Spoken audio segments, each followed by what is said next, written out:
Hare Krishna. Good evening, everyone, for coming to this Friday program. And please give a big welcome to Radhika, Raman, Prabhu, and Aruddha Mataji.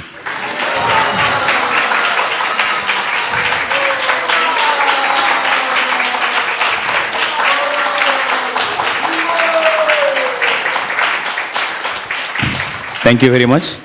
So this session would go about to 8 o'clock, but we will see if there is a lot more to be covered. Then what we'll do silence Aarti, if everybody allows, and then it can continue until 8:30, and then we can head towards nursing prayer and prasadam. If we are okay with 8 o'clock, then we'll do Aarti. And just if you do not know, Prabhuji and Mataji has been traveling from Salt Lake City, from Utah. Aruddha Mataji originally located in Idaho, Boise, and she has been staying with Prabhuji.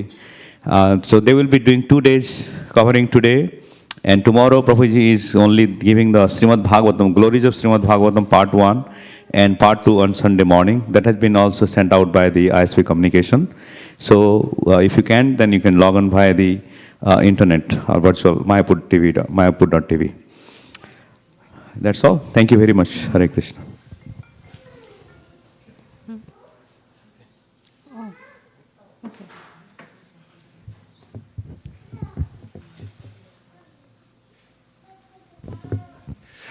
Hare Krishna. So it's really, really wonderful to be here back in San Jose. I think we were trying to calculate today how long ago it was that my mother and I came for a seminar on Krishna conscious parenting. Maybe it was 2.5 years. So it was in the old temple, I guess. So we've been here 2 years, right? Yeah, 3 years. Okay. Okay. Anyway, that's a debate I can't solve at all. But yeah, it's very nice to be back. And for me, I was here last year as well.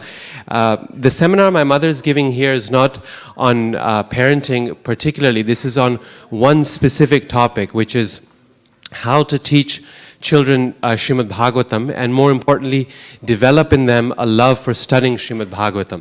And this is something that has grown out of my mother's experience over the last few decades, actually, where she's been helping parents and teachers and so on with matters of parenting and particularly homeschooling, as you probably know. But the heart of that whole process of parenting and homeschooling has been the study of Srimad Bhagavatam, and it's a system of children's education that is founded on Srimad Bhagavatam. So what this seminar does is essentially takes that aspect of it and develops it in detail so that anyone, whether the children are going to public school or they're going to private school or whether they're going to Gurukul or whether they're staying at homeschooling, whatever the situation might be, Srimad Bhagavatam can become an essential and important part of a child's upbringing and their education. You'll hear all about the glories and power of Srimad Bhagavatam in part of today's seminar, but then also on Saturday and Sunday in the seminar I'll be giving. This particularly is aimed towards encouraging parents to think of Srimad Bhagavatam not just as something for adults, but also for their children. It comes from experience my mother has had, not just in teaching us, my brother and I, Srimad Bhagavatam when we were growing up, but since that time, now she has taught many dozens of children Srimad Bhagavatam through many different means, through personal means in Boise, Idaho, as well as by guiding parents who are living in different parts of the United States and other countries also, and more recently in her audio, either phone or Skype conversations that she has classes on Bhagavatam for children.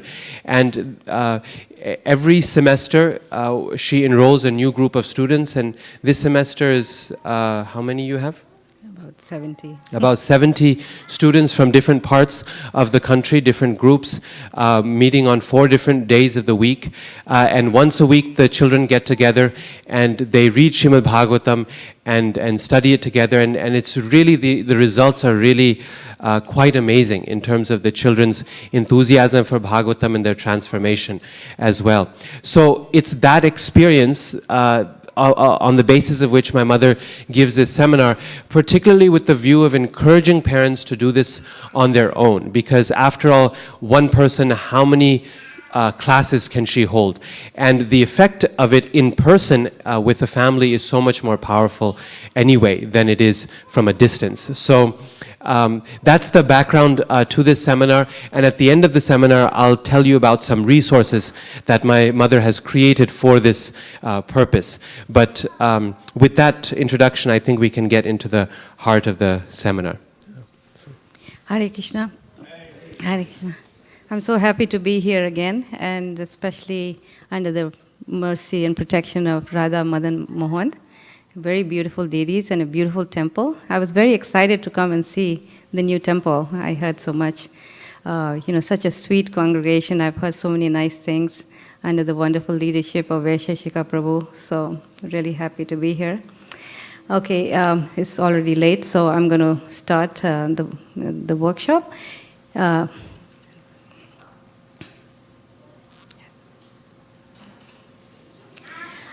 So I'm sure you've heard of this quote before, where Prabhupada really emphasizes Srimad Bhagavatam. It was Prabhupada's innermost desire that actually Srimad Bhagavatam be taught to children at the Gurukula, and at all levels. Just lately, there's been a team of mothers that I've organized we have put out a book on Canto 1. It's a comprehensive guide on Canto 1 for young readers. And when I had a little contact with Burijan Prabhu, and he was saying how it was really Prabhupada's desire that actually systematic study of Srimad Bhagavatam be taught in all his schools, and how it was his real desire to do that, but he never had the chance or the time. And he was so excited that something like this was coming out, because really it was Prabhupada's desire. And like Radhika Raman said, I mean, it's not possible for our children, for most of us, for our children to go to Gurukula. But in my own experience, I found that it can be done at home by parents. If you're homeschooling or not homeschooling, it doesn't matter. And most of the 70 kids that I have, they are all non-homeschoolers. Some of them are homeschoolers, but majority, like 50 of them are non-homeschoolers. And the parents are getting encouraged to do this program with their children. And basically what I do is I teach them, I train them how to do it and encourage them. Because when I first started teaching Bhagavatam, I actually didn't know Bhagavatam at all. I had never read Bhagavatam in my life. So, okay, just to give a little introduction. So I'm going to read this quote that Prabhupada said. So in Srimad Bhagavatam, you will find everything, whatever is necessary for the advancement of human civilization. Everything is there described, and knowledge also, all departments of knowledge, even astronomy, astrology, politics, sociology, atomic theory, everything is there. Vidya Bhagavadi. Therefore, if you study Srimad Bhagavatam very carefully, then you get all knowledge completely, because Bhagavatam begins from the point of creation. Janmadi asya yataha. So, Prabhupada really wanted all the children to learn English and Sanskrit, and precisely for the reason that they will be able to read his books. He wanted his disciples, not only his disciples to study his books, but also the children. He was very emphasizing that all the time. And we can imagine what austerities Prabhupada went through just to bring Srimad Bhagavatam to us. I'm sure you've read the Lilamrit, where Prabhupada was translating the first canto at Radha Damodar temple under so much difficult circumstances.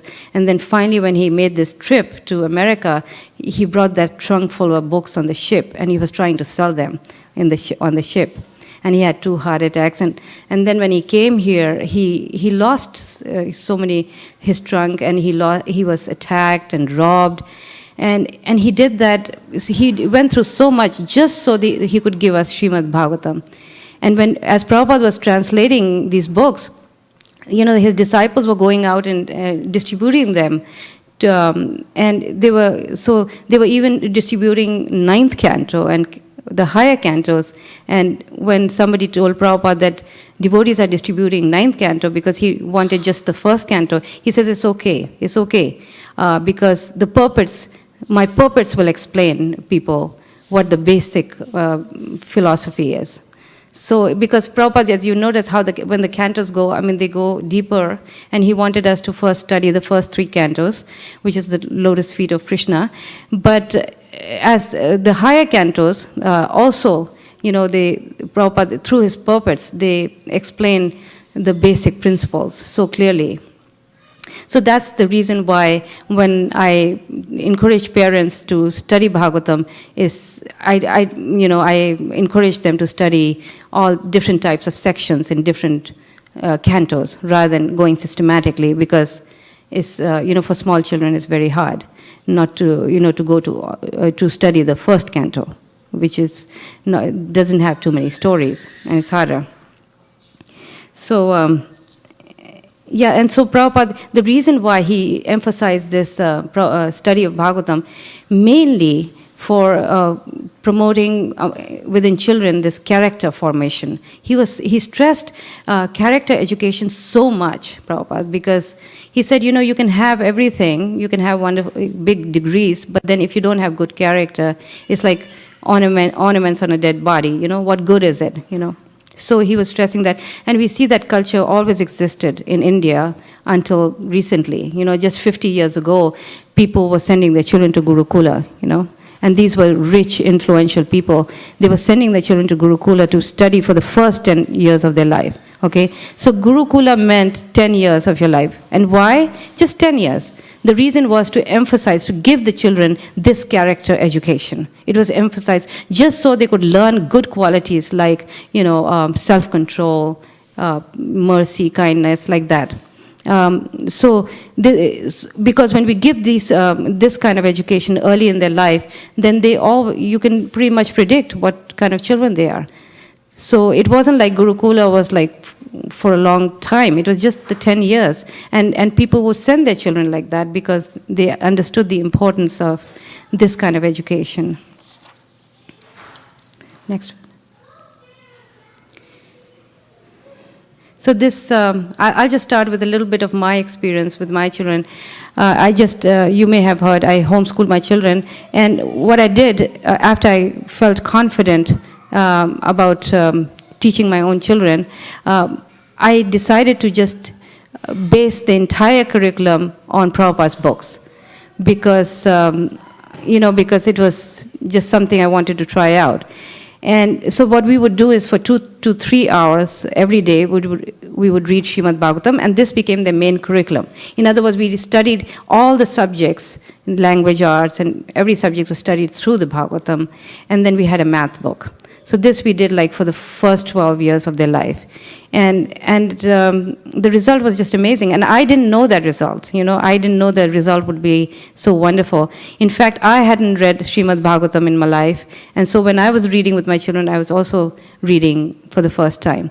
But what I made sure is that the time that we spent on reading Srimad Bhagavatam was a time of great absorption. It wasn't a time when there would be too much distraction, too many things happening, the phone ringing. It was just total absorption. And I remember that more than my children, I benefited from it because I got a chance to study Prabhupada's books, which I may not have ever been able to.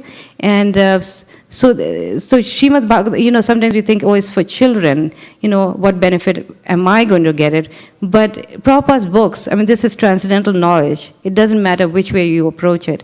The effect of that is you get realizations and meaning of the Bhagavatam is revealed to you no matter how you approach it.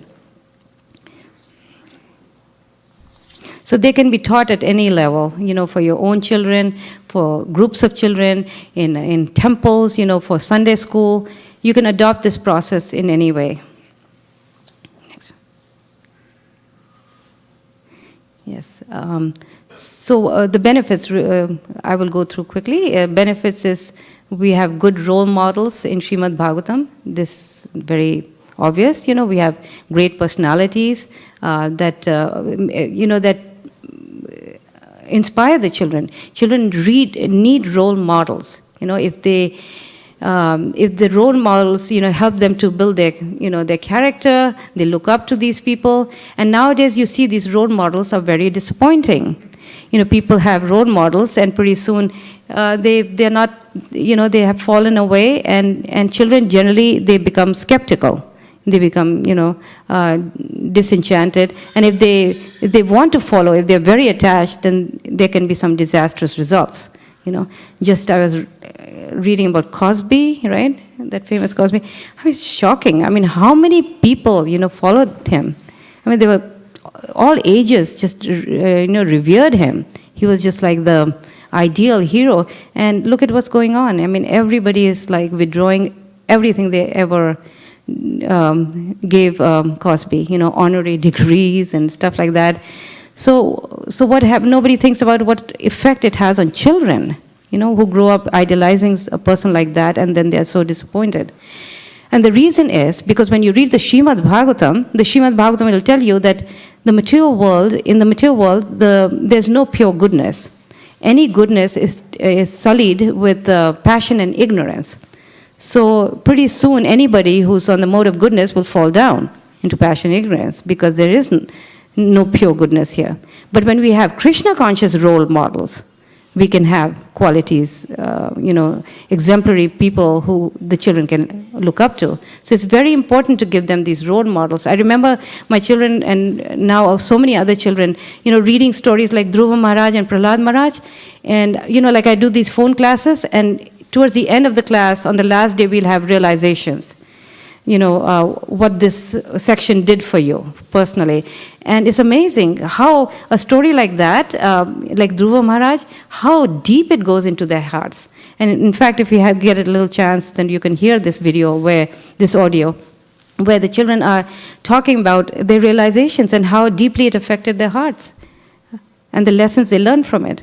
So because these stories are not mythological, these are real stories. So when we are reading about these great personalities, it's real. It really affects your heart.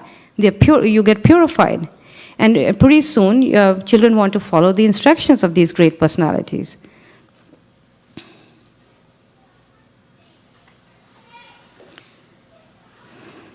And one thing that also that I want to mention is that when the children are going to school, in schools mostly, there's no mention of God, right?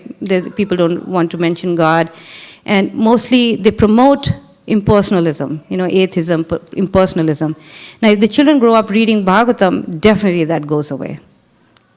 Because we are relating with all these great personalities and their lives and what they go through, and so it becomes very real. Just like deity worship. When we do deity worship, for children, Krishna becomes a person. Just like they play with dolls, right? What happens when they play with dolls? They think it's a person. They want to feed the doll, put the doll to rest, and so many things. And so they start relating with deities like that. Right? And then the same thing happens with Bhagavatam. When they read these stories, they actually start, thinking of Krishna as a person. Because Krishna, comes in those stories so many times. Like I remember reading the Dhruva story. Krishna is there as Vishnu, right? He's there personally. He's in front of Dhruva. Okay. Yeah. Okay, this is, of course, when we think of so many ways, like I was talking about how when I was reading Bhagavatam with my children, they did really well, they academically, they did excellent. And we can talk about a little bit about that later. But really the real purpose, of Srimad Bhagavatam is that it gives us pure love of God, It gives us pure devotional service. And that's the ultimate thing. It can fulfill any desire in our life. if you want something material, it can fulfill. Srimad Bhagavatam is like that. But that's not our purpose. But if you want longevity, you want to live a long life, you want a good husband or wife, you want good children, Srimad Bhagavatam can give anything, everything. And you've noticed how in stories towards the end, Shukadeva Goswami will say how, well, if you read this story, then you will get this, this, this, right? You can get good children or whatever.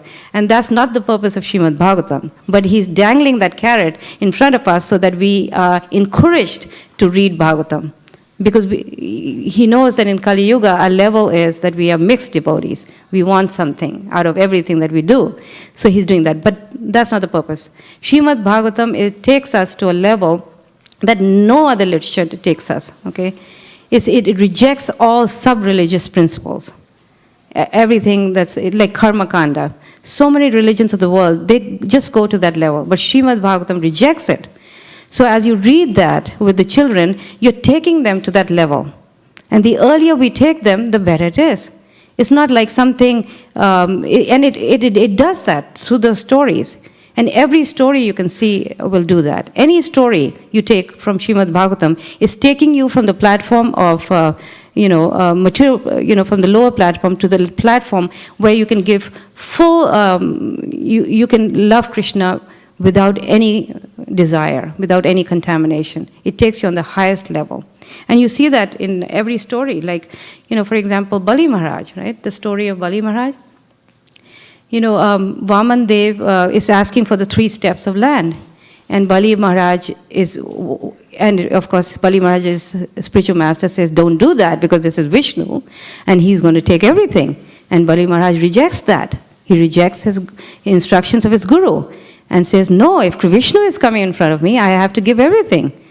So we see, how, and Krishna is coming as Vaman Dev just to deliver him. He's not coming really to get all the, demigods back their kingdom, to give the demigods. Because Bali Maharaj was, ruler of the 3 worlds. He had everything.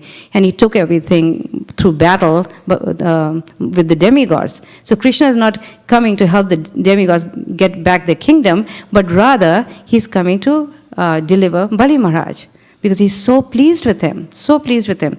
So many stories like that. Dhruva Maharaj, he goes with the idea of wanting a big kingdom, right? Bigger than his great-grandfather, bigger than his grandfather, Swayambhu Manu.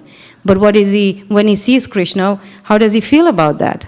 He feels horrible. He says, now I'm satisfied, I don't want anything. And he feels so ashamed for having asked Krishna. So again, it's taking you on that higher platform. Children can relate to Dhruva's story because they think, we all want those things, right? Especially children, you try telling them, oh, don't get toys. What do you need this for? You don't need a good car. Even the best devotee kid, we all want these things, right? But then look at this, where this Dhruva story is taking that child. Okay, this child wanted a kingdom, wanted everything that his half-brother had. But when he gets Krishna, he doesn't want anything more. Isn't it? So it's okay. So when they read this, they're going on a higher and higher platform. And again, with Gajendra's story, again, it's such a wonderful story of how he wants, when he's trapped in the mouth of the crocodile, he's suffering so much. Imagine if we were suffering like that. A situation like that in our life will never come, right? Hopefully, never come, right?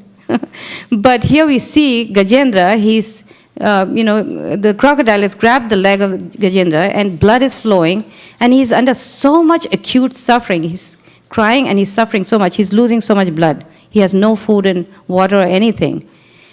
So his natural tendency is to go to Krishna, please help me, get me out of this jaw of this crocodile. That's the first inclination. But here we see that Gajendra is asking for complete freedom from birth and death, right? Complete freedom. Because he's been purified. Through 1,000 years of suffering, he's been purified. So again, we can tell our children, okay, it's not a bad thing if Krishna gives us difficulties because that's the kind of purification. And then ultimately, Gajendra goes back home, back to Godhead. So many wonderful, just little, every story has like hundreds and thousands of lessons, just little things. And every time you read it, you'll relish it more and more. If each time you read Bhagavatam and you don't relish it more, that means our absorption is not complete. Like we are not reading it with fully absorption. No matter if you're reading with your children or with each other, every word should have new meanings each time we read. And then you're reading with the right absorption.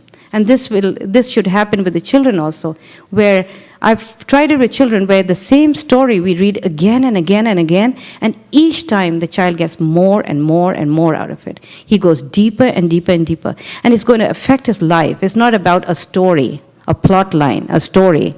Oh, this happens, that happens. No, it's more than that. Of course, that is fun. But the child learns how to appreciate the instructions of these great souls.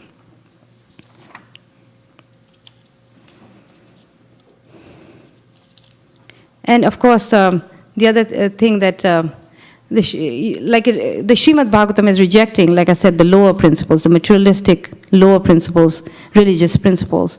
But it's also giving us a glimpse into what does unconditional love for Krishna mean, right? Sometimes we go through stories and we think, oh, it's about this and this.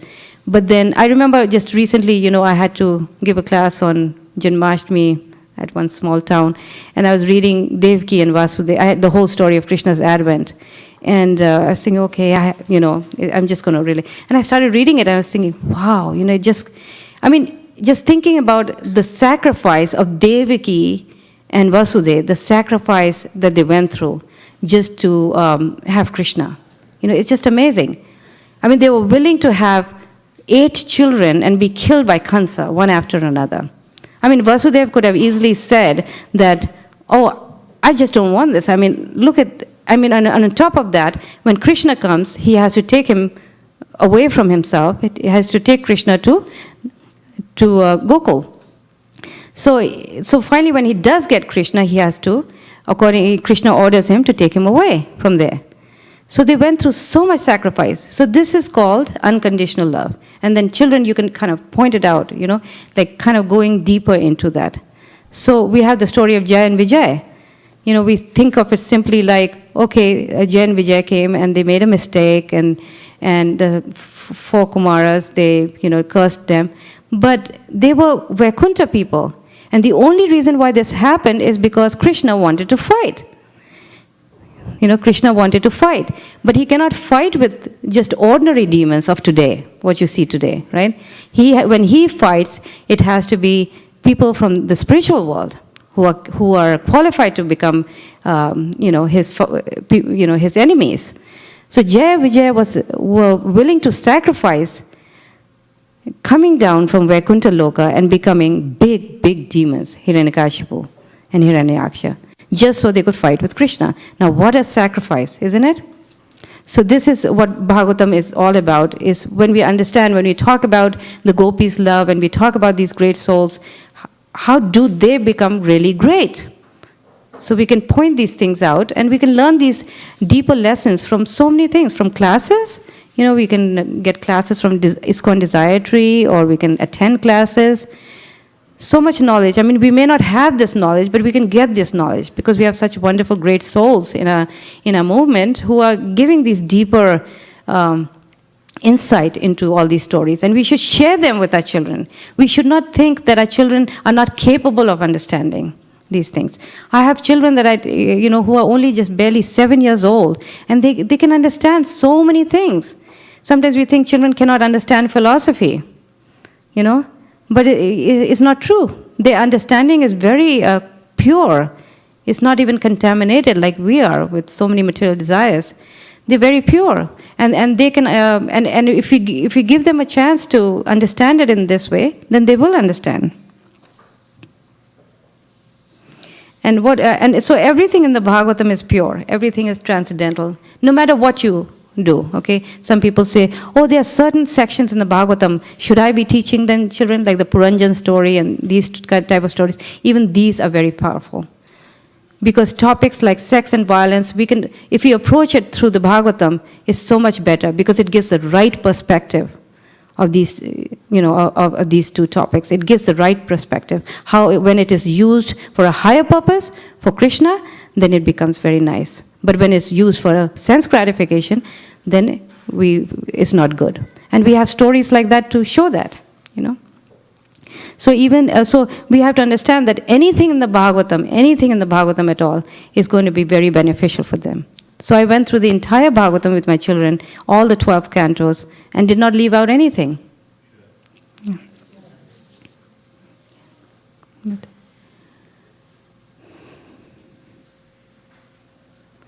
So methodology. When I was teaching Bhagavatam, then many parents would ask me, how did you, that if there was a curriculum, do you have a curriculum we can teach? Now there's 18,000 verses. Now if you had a curriculum, you know how big that would be. So I told them, I said, if you learn the methodology, then you can apply that methodology to every verse in the Bhagavatam. And there's no limit. So you're not constricted by just one topic, per chapter, but you can just, one subject matter will lead to another subject matter. And pretty soon you'll find yourself discussing with your children all types of things. Not only about the story, but about geography, history, what's going on in the world, everything. Because it just leads. That's the nature of the Bhagavatam. It'll lead from one thing to another. And you'll find the discussion is so... and then you are playing all kinds of devil's advocate, or you're debating, and the child is learning so many nice things like communication. So the way we did it was, even now when I do it over the phone, is that we would have children, if you're there physically with the children, you have them sit in a circle. Even if it's one child, you sit in a circle and we take turns reading only translations. Now the reason why you read only translations, because purports are very difficult for children. They're not ready for those. So, and the reason why we take turns reading the translation, because it keeps their attention going. You know, how they realize, oh, my turn is coming. Other children have a tendency to get distracted and they don't want to read. But reading is an effort where they always are excited. When I have these phone classes, if I miss one child out of the 10, they immediately tell me, Mataji, you missed me. That's how much and these are older kids. They are 8 and above. And they really miss reading. If I miss their turn, they always remind me. Because every child likes to read. And so when we take turns, you can keep up their attention for a much longer period than if I was just reading to them. Okay, and they grasp a lot more. Their vocabulary, just imagine what it's going to do with their vocabulary, because Bhagavatam is MA, PhD. The English in the Bhagavatam is very, very high. So and then of course, as we read the story, then we stop for discussion. So we are discussing the story, different things. And that will come natural. As you read it, it comes natural. What I would do is read the purports ahead of time, so we could have a more good discussion, because then I would know what are the things Prabhupada is covering, and then we can bring those topics up to the children. And the children themselves, as they get older, they want to get into the purpose, because they have questions and they cannot find the answer, so we have to read the purpose. So they naturally go into the purpose. And this discussion system is very, very nice, because the discussion sharpens the intellect. The whole Bhagavatam was a discussion, wasn't it? Between Sutta Goswami and all the sages in Namesharanya. So this, and they were discussing about different things in Kali Yuga. There was question, answers, like that. So this type of education is very, very beneficial. Now we don't have that. Now in schools we have a monologue. The teacher talks and the children listen. It's not a very good system of teaching. Because it limits the input. Through discussion, the children learn good communication skills. You can debate with them. You can have like two sides, where one side is talking about is representing, like you've heard Prabhupada in so many classes, where one side, during the morning walk, some of his disciples will become the materialists, and he will become the devotee, and they will argue about different topics, like that, So, for example, a topic about reincarnation, I don't believe in reincarnation. Okay, you have to prove me why I should believe in reincarnation. Okay, so like that. So different things come up where you can have a very good debate and and play devil's advocate. So they're learning all those things, They're learning how to think. They're learning how to critically think, because that's the nature of the Bhagavatam. Like the story of Maharaj Parikshit, why he threw the snake around the Rishi's neck, right? But so many questions arise. Did he do the right thing? And why was he punished in such a severe way? Why didn't he, revert the curse? He was powerful. He had so much mystic power. I mean, he could have easily, reverted the curse. But he didn't do it. He was not an ordinary king. I mean, he wanted to please, he thought that as a, desire of Krishna, and he was willing to be humble. So many things, come up when we do Bhagavatam. And these are the things that the discussion brings out, okay? When we discuss these things, they bring out. If we were to do it in any other way, it may still be beneficial, but it won't bring out the best in the child. And of course, they get a chance to reflect, and then we summarize like that. Okay, next. Then we have the academic benefits, and this is what I experienced with my children. When I told you that we, for our entire homeschooling, that was our main book, Srimad Bhagavatam and other books of Srila Prabhupada. And this is all they read. And as we were reading, after 5 years, okay, that was from age 6 to 12, so for my younger one, so there may be 6 years. So after reading Srimad Bhagavatam for 6 years, what happened, just by Krishna, by chance it happened, of course I didn't plan it like that, but they were able, their level was, masters, the English was master's level, and so by chance, accidentally it happened that they took some classes in college when they were 12 years old. And what we saw was that the level, they were able to actually do college. In other words, they were able to study any subject in college. And they were taking things like geography, sociology, philosophy, so many subjects they were able to do without any problem. And that's how high the level of Srimad Bhagavatam is. That once you teach the children Bhagavatam, then they can go straight to college. Why? Because, the thing is that today, in today's world, the employers today are looking for employees, who are very good at thinking critically, not just parrot-like, but people who can take some subject matter, organize it, and synthesize it, and be able to give their own realizations after that. This is what they want to see in their employees. And Srimad Bhagavatam clearly gives that kind of education, where, you're able to do these things. You can critically think, you can reason, you can use logic, and there's so many things in Bhagavatam, like analogies, metaphors, all these things, like how Prabhupada explains the difference, how he explains the difference between the body and the soul through analogy of the car and the driver. He goes deep into it. It goes on and on till we actually understand these spiritual concepts. And this is for so many things he does that. How, like there was another one I was thinking. Car and the driver, and he talks about that I'm just the mailman, I'm delivering the letter. It's very picturesque. Can you imagine a child, when he hears an analogy, he immediately understands, okay, you tell the child we are not the body, but we are spirit soul.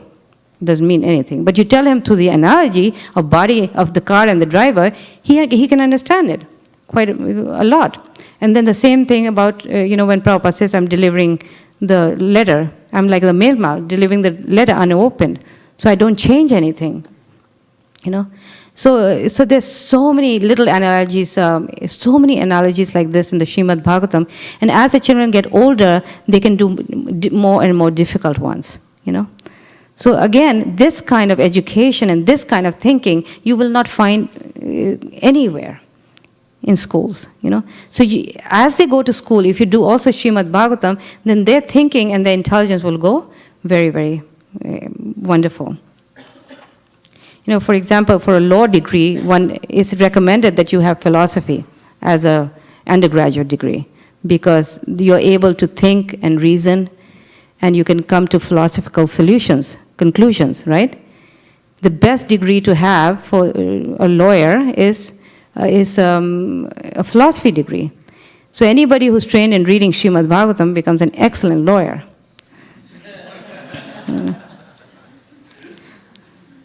So,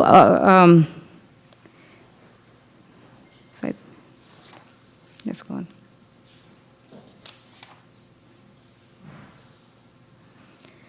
So I was saying how Srimad Bhagavatam can be given at every level. So to a toddler also, you know, a 2-year-old, I remember when they were little, I would have them look at pictures. You know, I had that old Srimad Bhagavatam set, which had so many pictures, like there were more than 30 volumes, the old set, and we would go through these pictures every day, and we would repeat them and go to the next one, like that. So the children like that. And you can, of course, retell. When you look at that picture with the child, you can retell the story in your own words. And that with a lot of action and all that. And they like it. Sometimes they can sit all the way for 10, 15 minutes while you do that. And then you do it several times a day. You know, one time the child cannot sit, but then you do it several. And I remember doing that, and I would get very enlivened. You know, Srimad Bhagavatam has that nature. It's just so amazing. I remember reading them, showing them the pictures, and I would get really, like, inspired, you know. Just doing that, you know, just showing them pictures. And of course, like I say on the slide, you know, you show them and point out different things, and they love it. And you repeat the story again and again. Radhika, next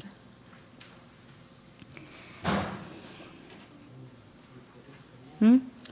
Oh, yeah. Yeah. So I'm going to be playing an audio recording for you of there's some mothers in England who have started a baby Bhagavatam group for their children, just inspired by, you know, these seminars that I was doing. And what they did was they have this group, they meet every week, and they are studying from Canto 1, Chapter 1, Srimad Bhagavatam for young children, like all from 3 to 5 years old. And it's amazing the way they're teaching. So I thought I'll play you the audio recording. So in other words, this process can be applied for even small children.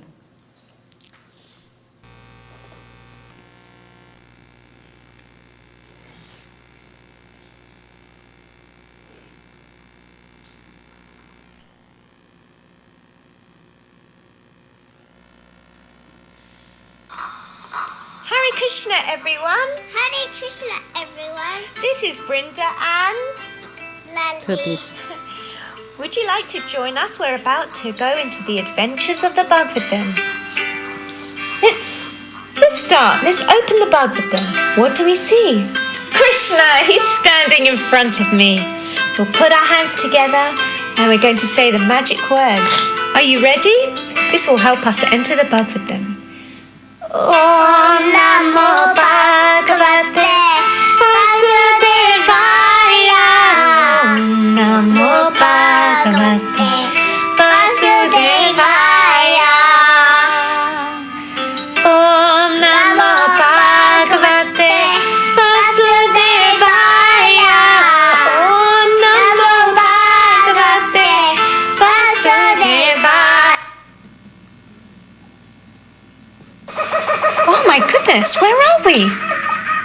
Can you hear that, Lali? Where are we? We're in the forest of Namisharanya. The forest of Naimisharanya. Oh wow, it's so beautiful here. What can you see? Chirping birds. I can see chirping And birds. loads of trees. Loads of trees, yes. And look, Lali, can you see? There's so many sages. And super good tummy. Yes. Yes, you're right. There he is. There he is, yes. Oh my gosh, there's many great sages. They've all gathered together to perform a sacrifice for 1,000 years just because they want to please. Lord Krishna and his devotees. Yes, they want to please Lord Krishna and his devotees. And who did you say was the leader? Where's the leader? Sutta Goswami over there. Oh yes, he's over there. Hare Krishna Sutta Goswami. Hare Krishna, Sutta Goswami. Oh my goodness. The other sages, they're very respectful towards him. Can you see that?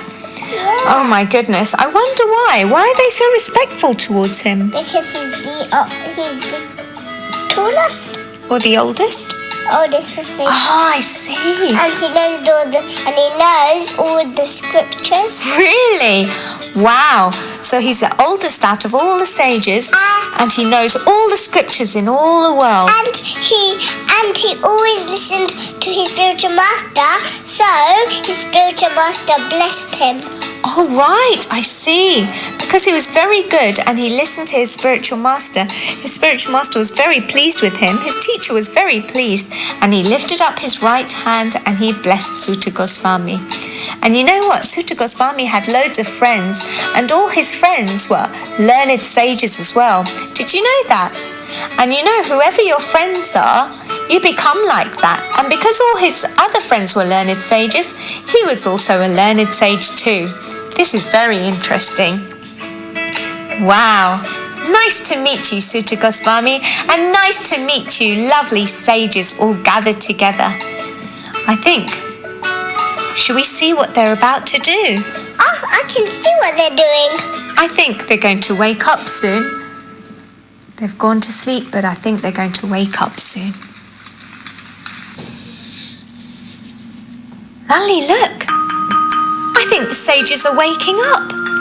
They're all waking up. I think they're going to brush their teeth. I think that's what they're about to do. There's a river there. That's what they're about to do. Let's brush our teeth with them.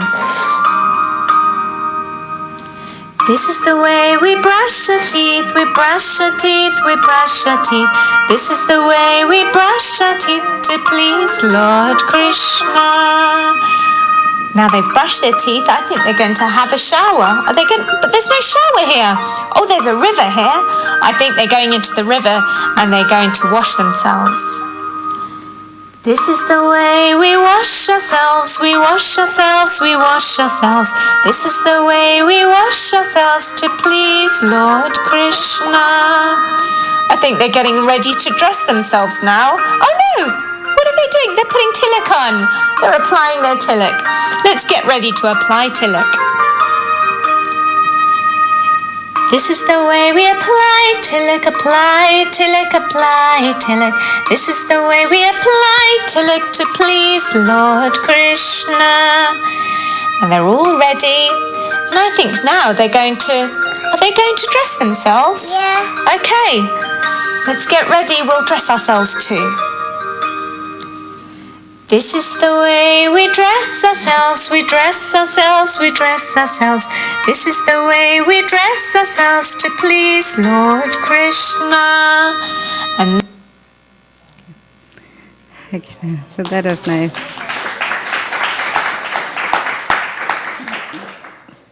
So this is nice, isn't it? So, should we take questions now? Or yes, go ahead. Yeah.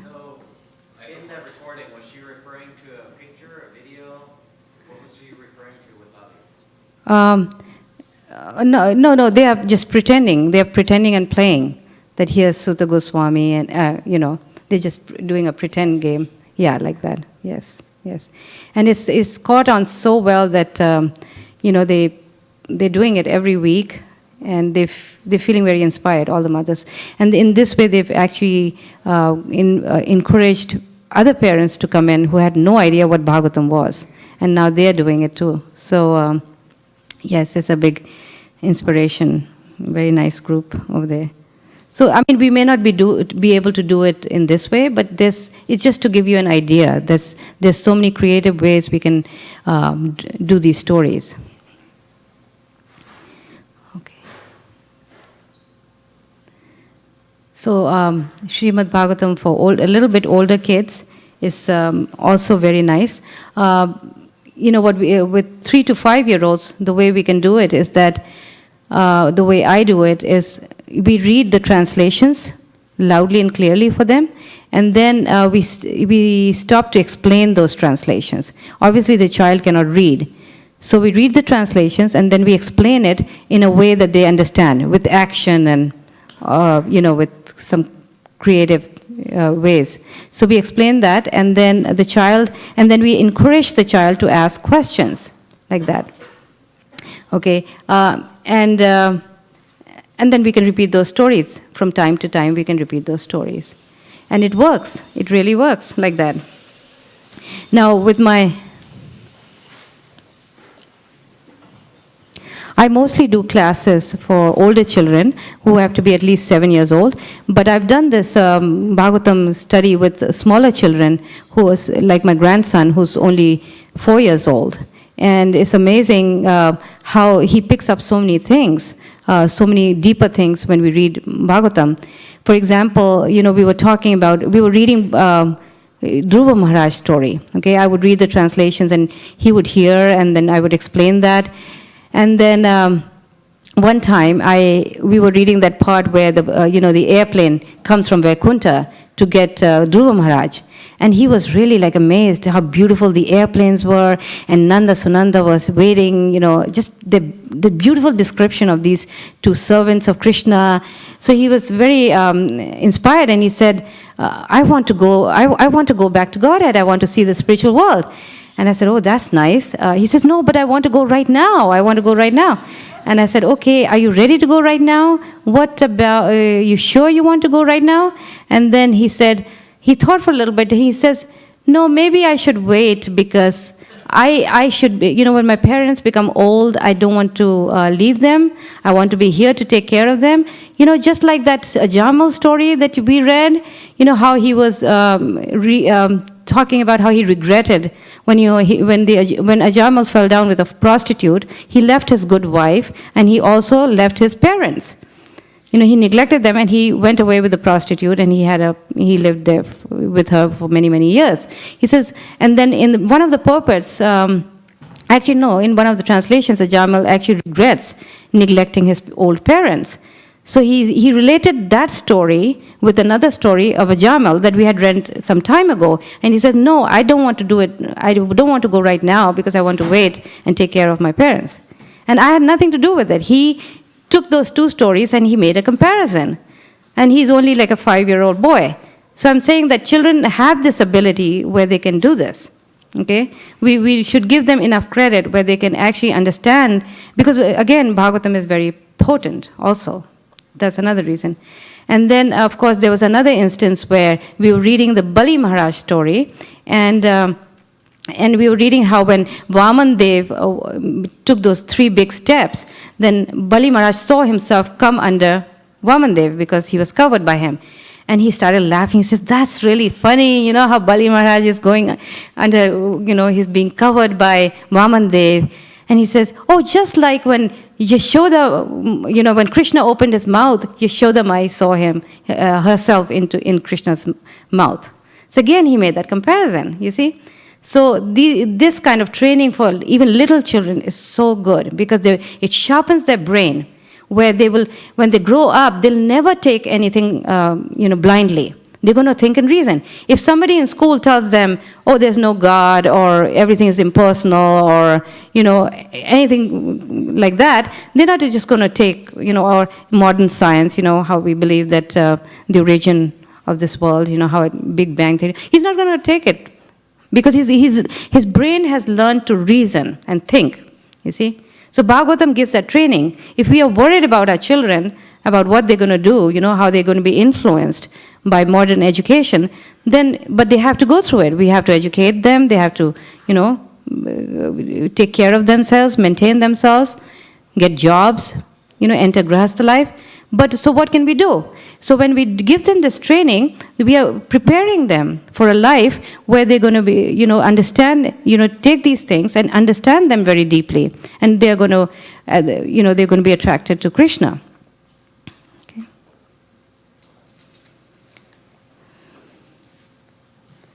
And then again, I remember that one time when we were doing the story of Vritasura, and also Bali Maharaj, where he was really confused. He said, well, these people are devotees. Like for Bali Maharaj, he said, he's a devotee. So how come he was trying to kill all those demigods? And how come he was a devotee of Krishna? Because he's actually a demon. So again, I had to point out that these things are not by birth, but by quality. Okay? So Bali Maharaj is coming from a demon family, but he's a devotee. So we cannot look at somebody just by, where they're coming from, by birth. Okay? So again, he could understand that anybody can be a devotee, and that we should not be, trying to make distinctions like that.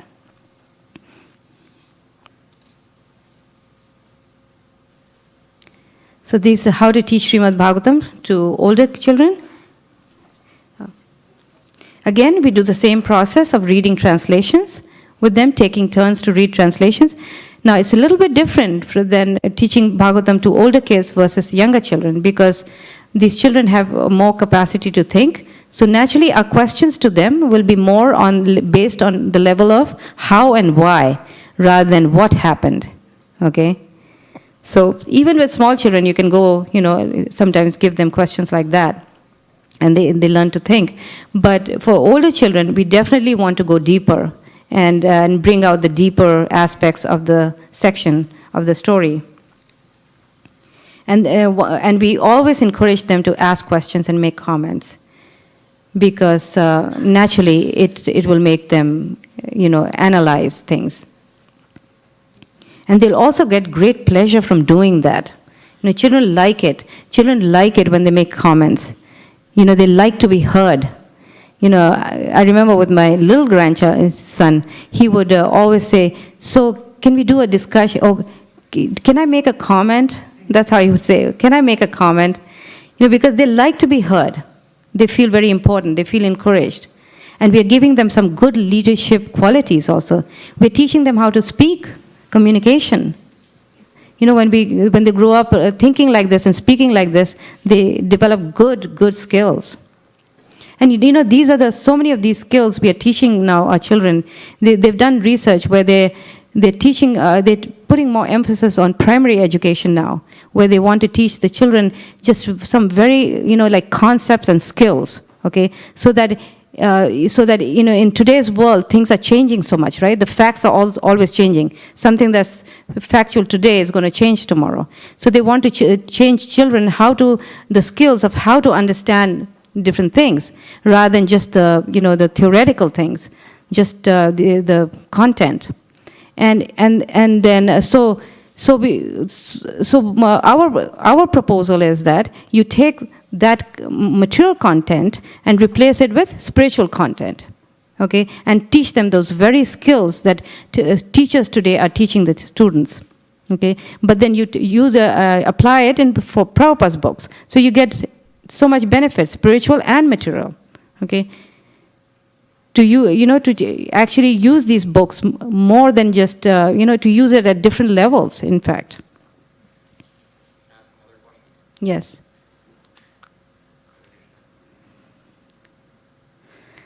Hare Krishna. Hare Krishna. So this relates to a comment you had said earlier, but applies to both the questions when you're teaching 5 to 7-year-olds and then 6 to 12. Mm-hmm. When you run into challenging stories like in Ajamil, when we discuss the prostitute or the Puranjan story, when I did it with my kids, they're 4.5 and 5.5. I glossed over it because I didn't realize what was in the story until after I'd gotten into it.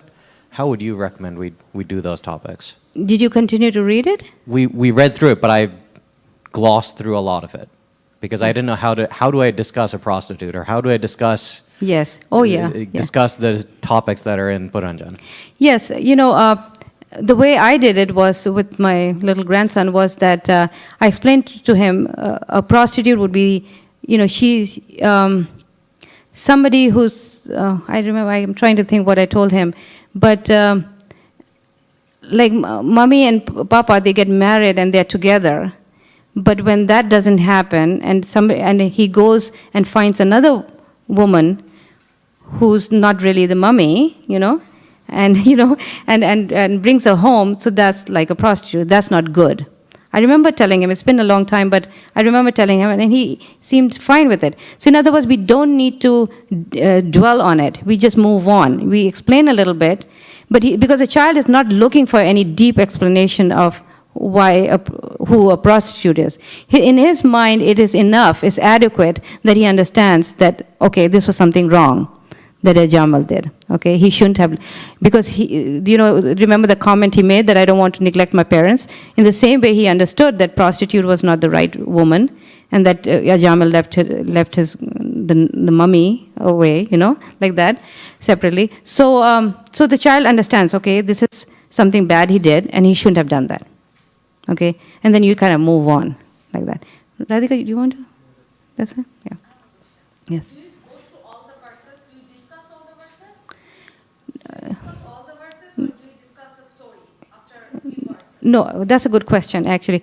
I read a few verses, and then I see, okay, I should stop here for discussion. You don't discuss each verse. It's too much for them. They get bored, They cannot take it so much. So you keep on reading till you find, okay, here I should stop, And then also you need to stop in order to explain what's happening. Sometimes it goes over their heads and you have to explain, right? So you will know when you need to stop. Sometimes you don't have to stop for like a long time and you keep on reading, because it doesn't require too much explanation. But sometimes you may have to stop after second verse. You may have to stop. So it depends, okay? But on an average, like 10, 12, or? No, I actually finish a chapter a day. Oh. Yeah. It takes about an hour, and so it depends on the size of the chapter. It may take more, it may take less. But I try to do a chapter, because if you do it too slow, then it gets too cumbersome for them. It becomes very difficult for them. Because they also want to keep moving so they can have fun understanding the story, what's going on. Okay? Yeah. Yes.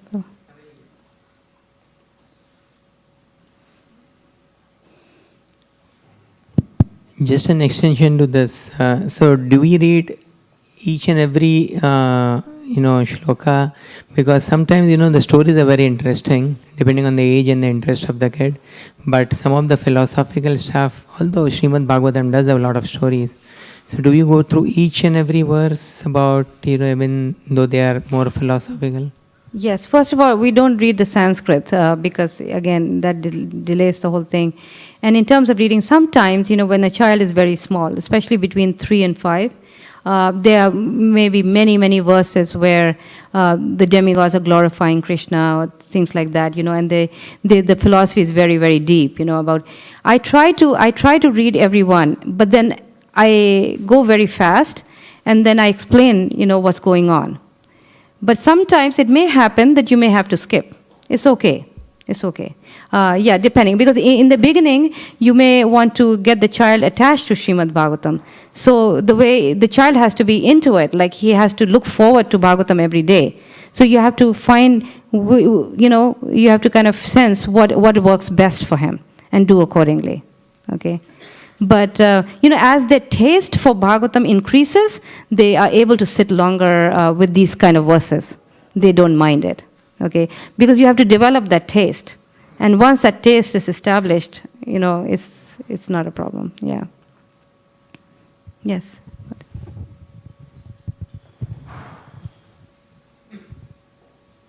Mataji, for the academic part, how do kids learn grammar, writing, spelling? Do you do them based on what they read in Bhagavatam?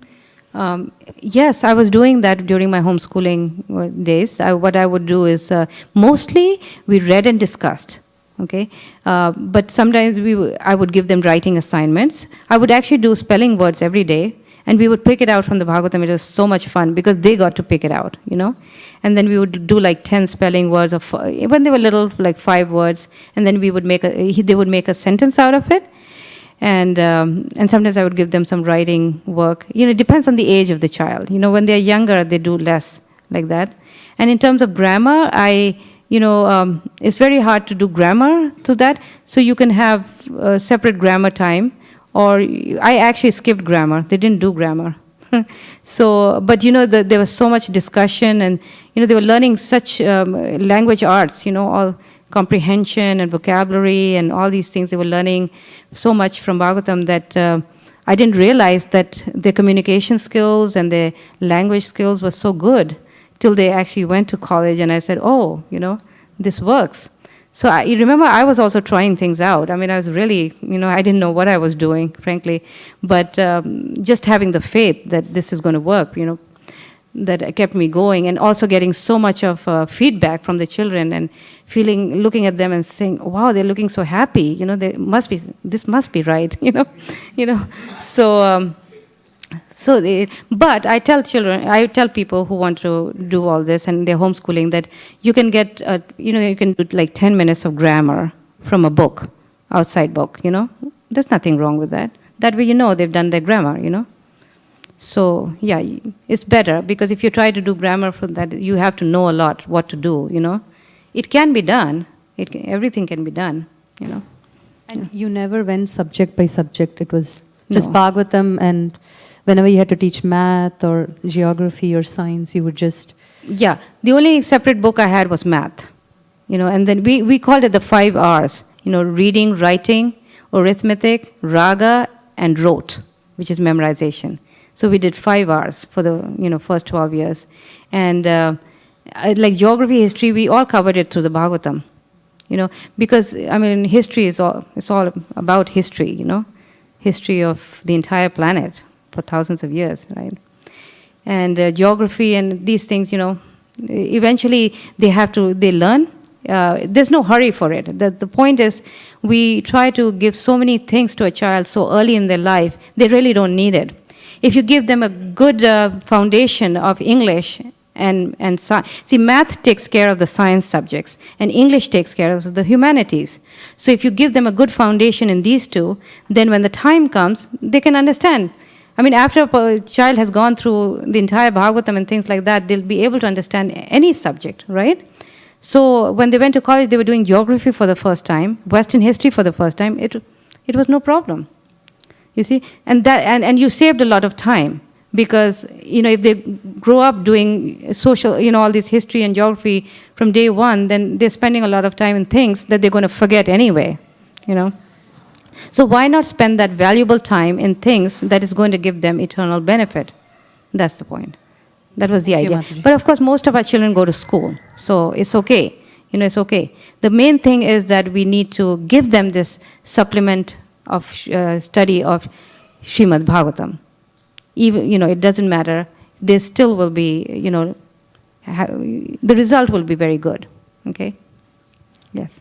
How did you teach them their mother languages? The mother tongue? Okay.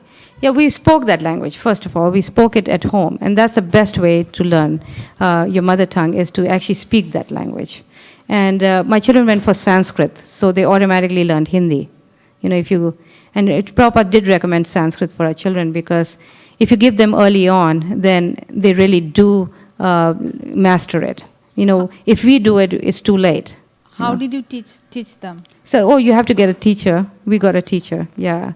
I didn't have enough Sanskrit where I could teach them. But you can always get a teacher, in a big community like this, you could find one. Okay, so we'll move on. What time is it?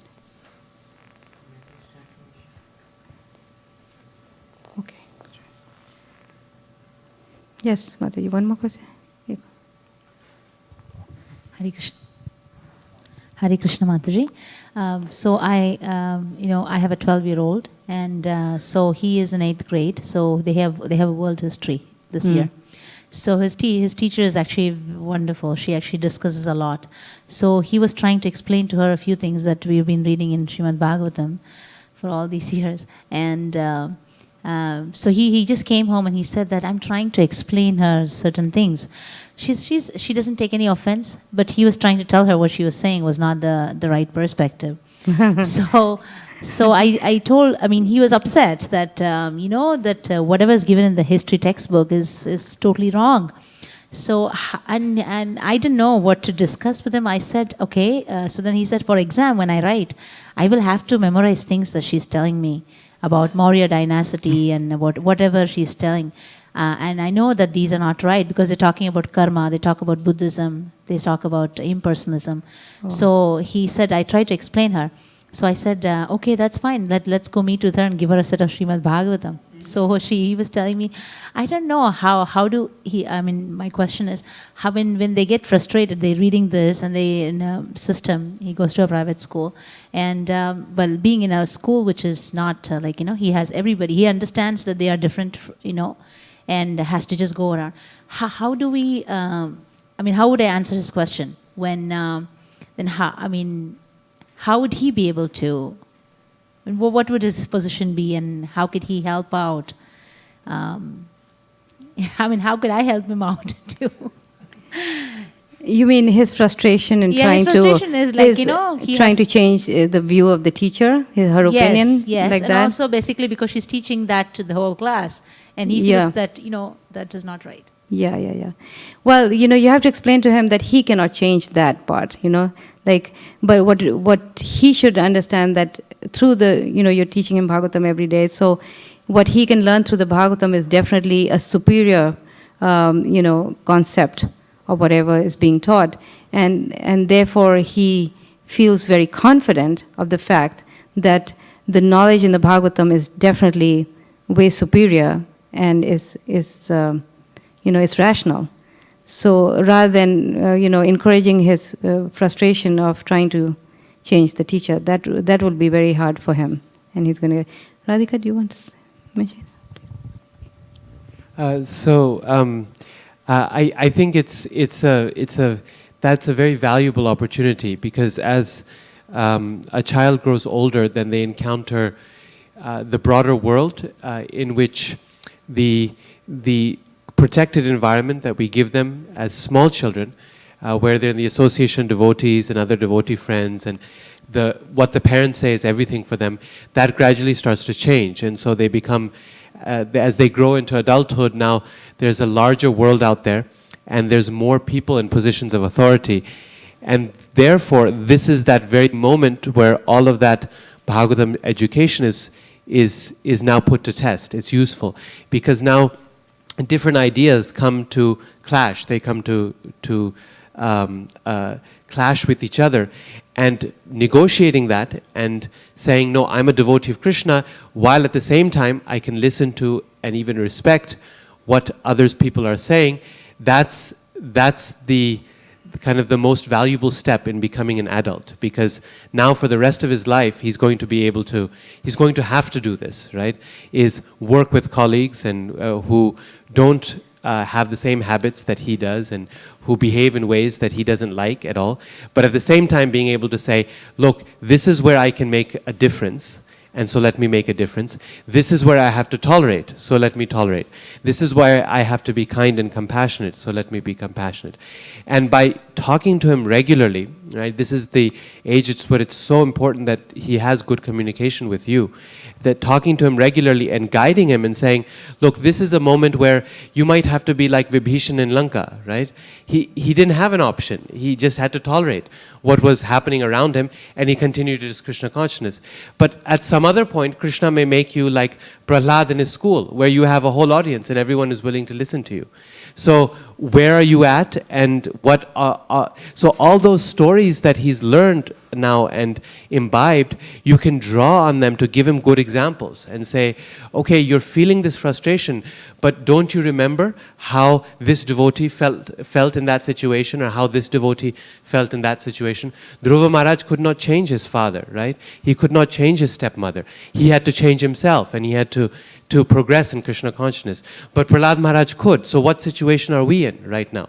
Right? So this is the opportunity to draw from what he's learned, give him examples from that, and say, see, this is how we can deal with this situation. And if you train him through this period, you've got all the resources from the fact that he's studied Bhagavatam. Now it's an opportunity to apply those. And if you apply those with him, then he's going to have a model for doing this for the rest of his life, right? This is the beginning of that training.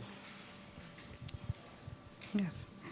Yes, basically you have to help him sort it out, You You have to take any difficulty that he brings from school, you have to be able to sort it out with the help of Srimad Bhagavatam, you know? Like Radhika is saying, just bringing out those stories and saying, see, this happened.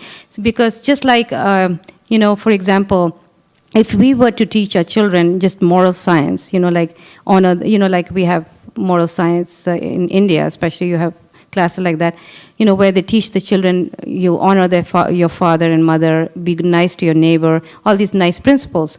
It's nice, but then you try to teach them through stories like Srimad Bhagavatam, then it goes deeper into their hearts, right?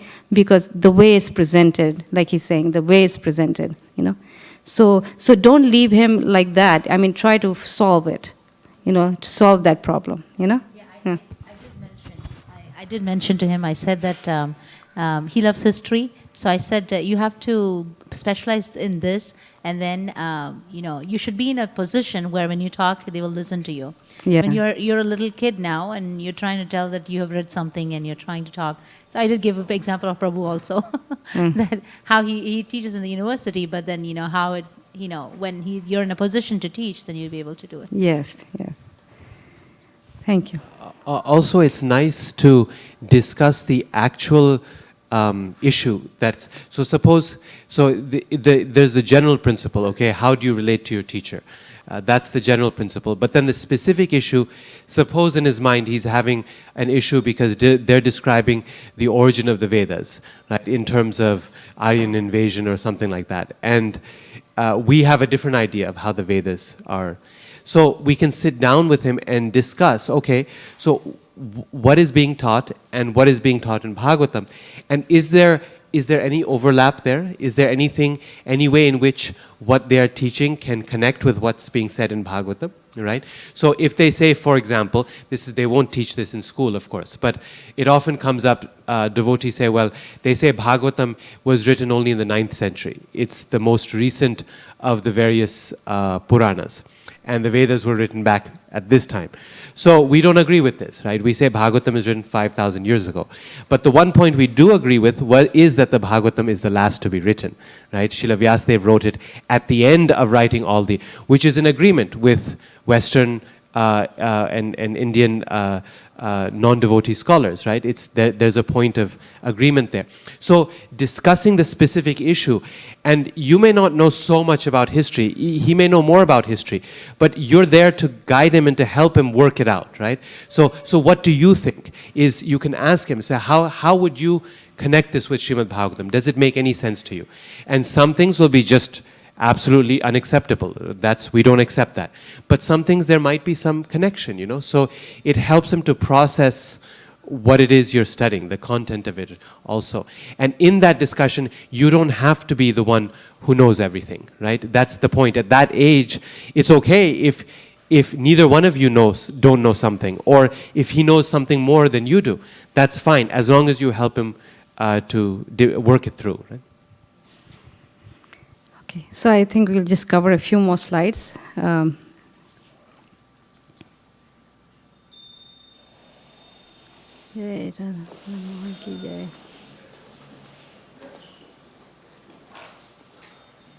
ये कर लिया है दूसरा next one. Oh, I think we finished that. Okay, so through this story, we can see how we can read with the older children, 6 to 12 years old, or even older. Just by giving this example of the Dhruva story, we can try to understand how to bring out their curiosity. Okay. So, for example, everybody may have heard about. Has everybody read the Dhruva story? Yeah? Okay. So Dhruva was a little boy, 5 years old boy. Actually, there was a king called King Uttanapad. He had 2 wives, Suruchi and Suniti, and he favored the younger wife, and he neglected the older wife. So the older wife, Suniti, had a son named Dhruva, and one day he was in the kingdom, the assembly hall, and he wanted to climb on the lap of his father because his younger brother was already sitting on the lap of his father. And the father did not encourage that and neglected him. And in the meantime, his stepmother was very cruel and harsh and said some very cruel words to him, saying that if you want to sit on the lap of your father, then, or you want to be king, then you would have to take another birth.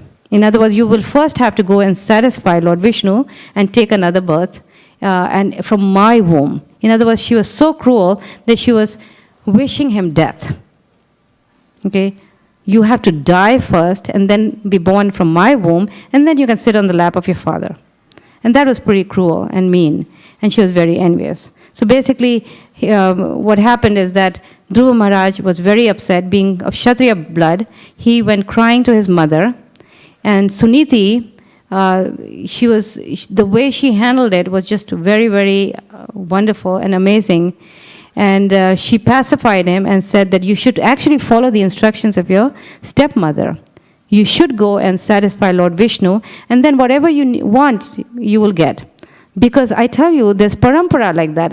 This is what happened in your life. Your father, your grandfather, Swambhu Manu, he got everything, all the wealth, just by pleasing the Lord. And your great-grandfather, Brahma, also, he's master of the entire universe just by doing austerities. So you should also go and do austerities. So she takes a very unfortunate situation and she makes it very fortunate.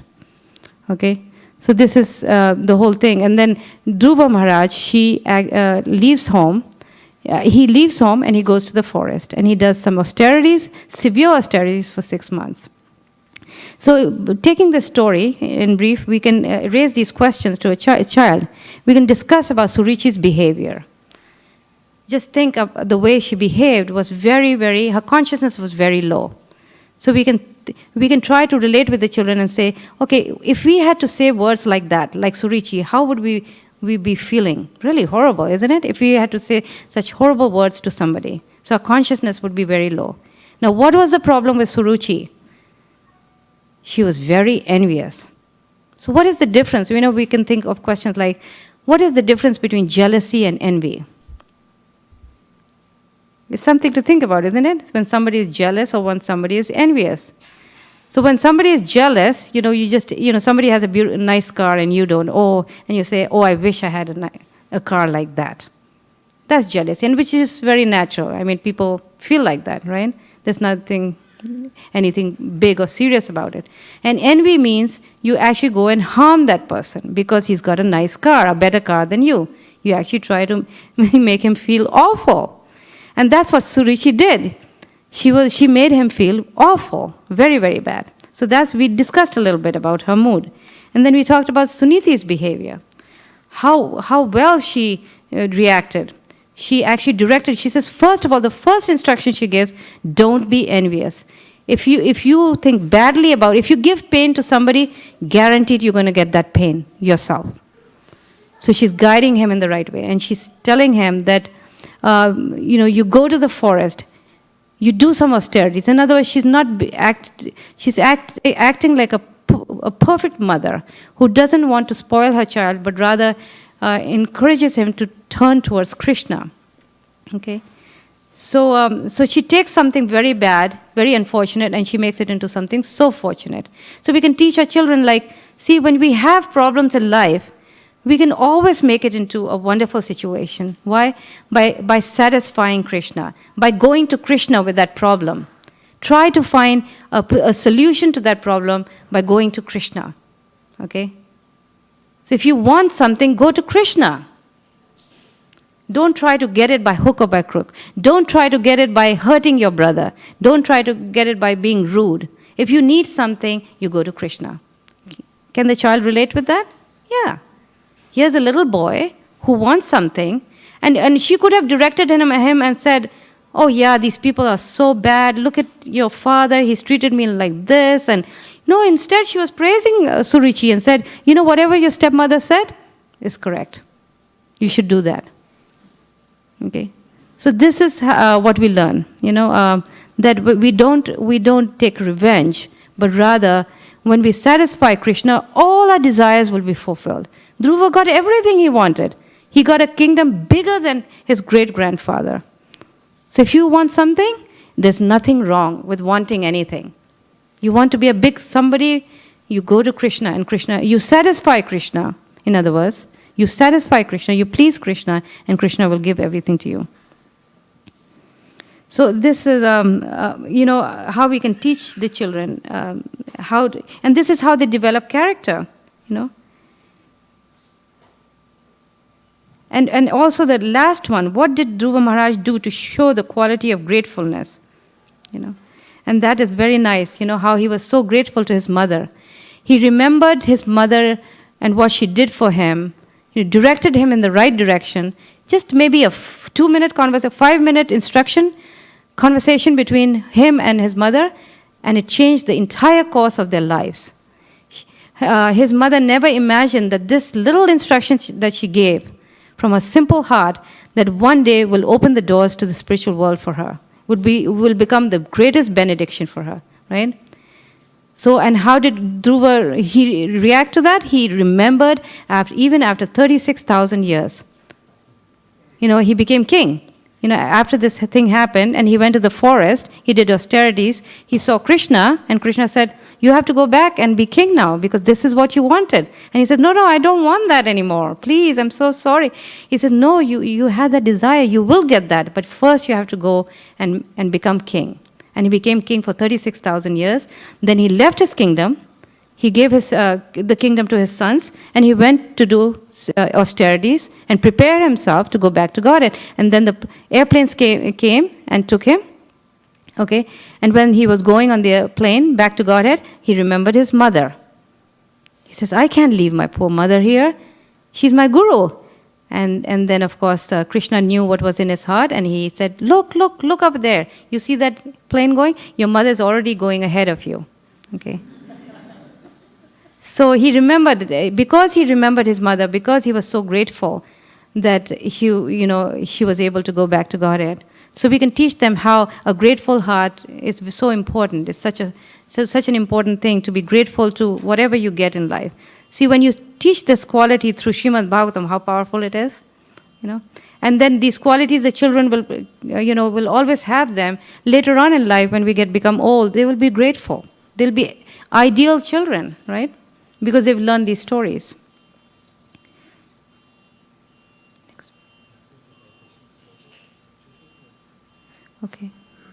Okay. Yes, we were doing this Dhruva story, and Radhika was suggesting that I play the audio recording of this class, this phone class that I do with children, and some realizations. These are some realizations from young children, like 8 and 9 years old.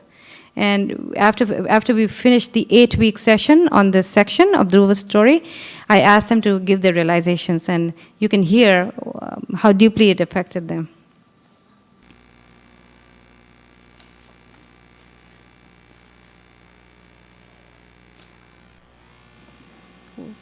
Sorry, go ahead.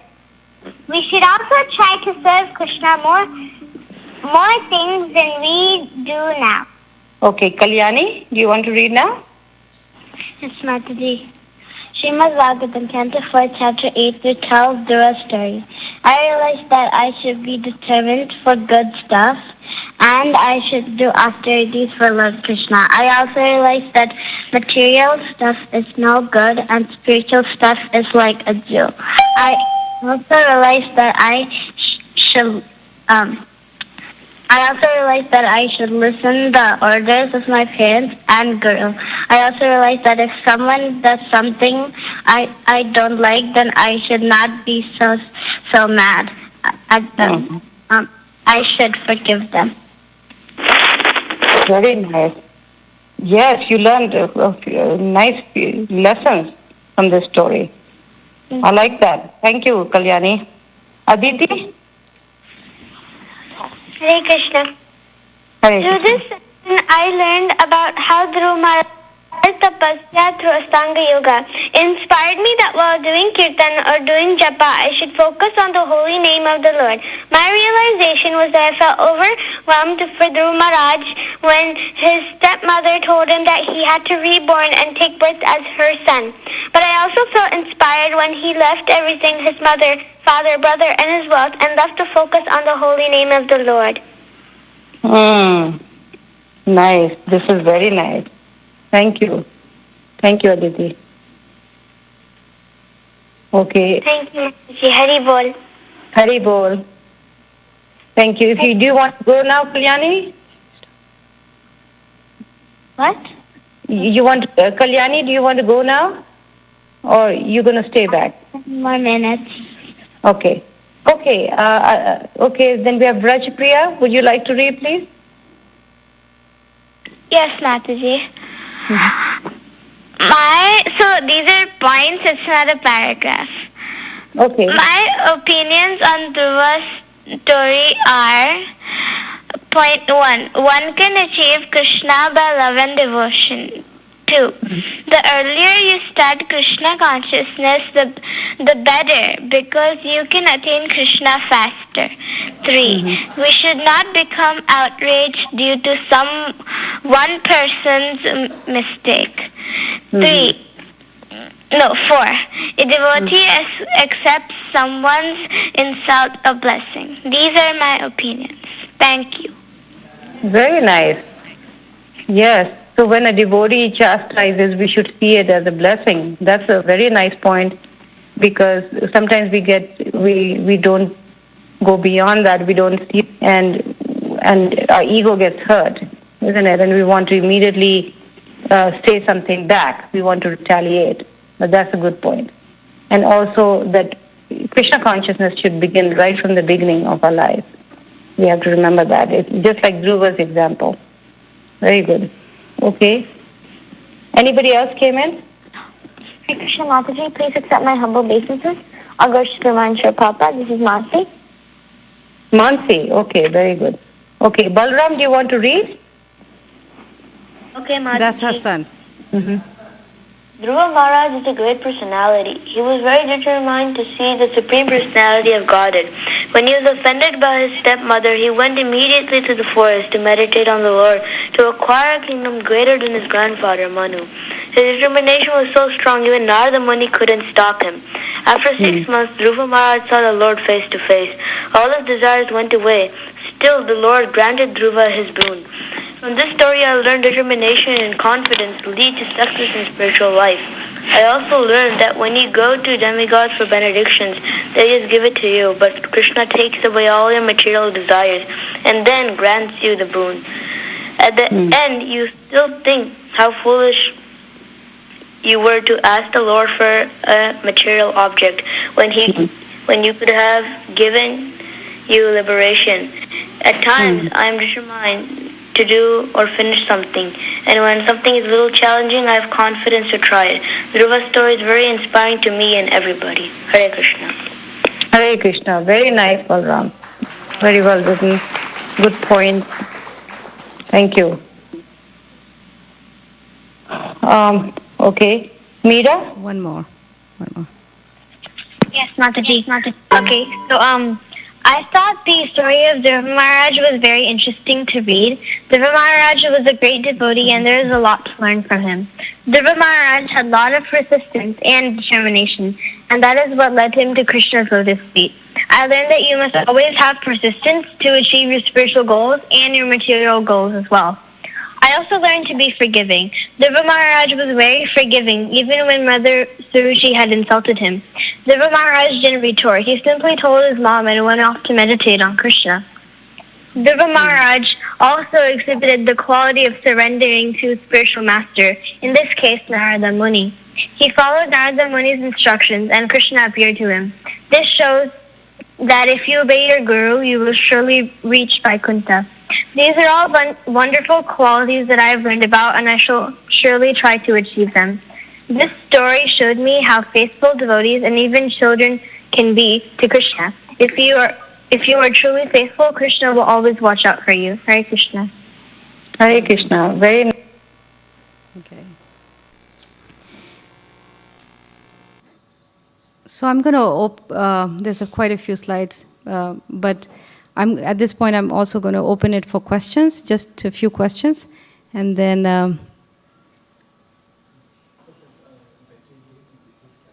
Okay. We can do resources.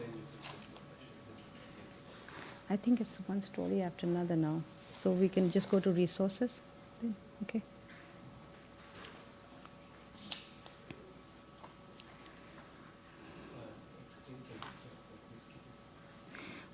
All we're skipping is just different stories and showing how we can teach our children these stories and different points and to bring out. So we can skip this part since we've already discussed one and there's not enough time. And we'll go to the, okay, this part is, that's what I do with the phone class, is that we summarize a story. And the next day when we cover a chapter, then the following day what we do is we review. I ask the children to tell me one by one thing that they remember in the last week's class. And it's amazing how many nice points they come out with, and then we discuss. And then I review the whole thing again, like, the last week's class, and just kind of go deeper into it. And then we go to the next part. Yeah, pretty much. Okay. So the last thing that I want to mention something about is the resources available for studying Bhagavatam with your children. After this, we will close the formal part of the seminar and then see if there are any further questions that people have, because we don't want to get people too late here. But basically, there are a lot of resources available for helping you in getting started in this process of studying Bhagavatam.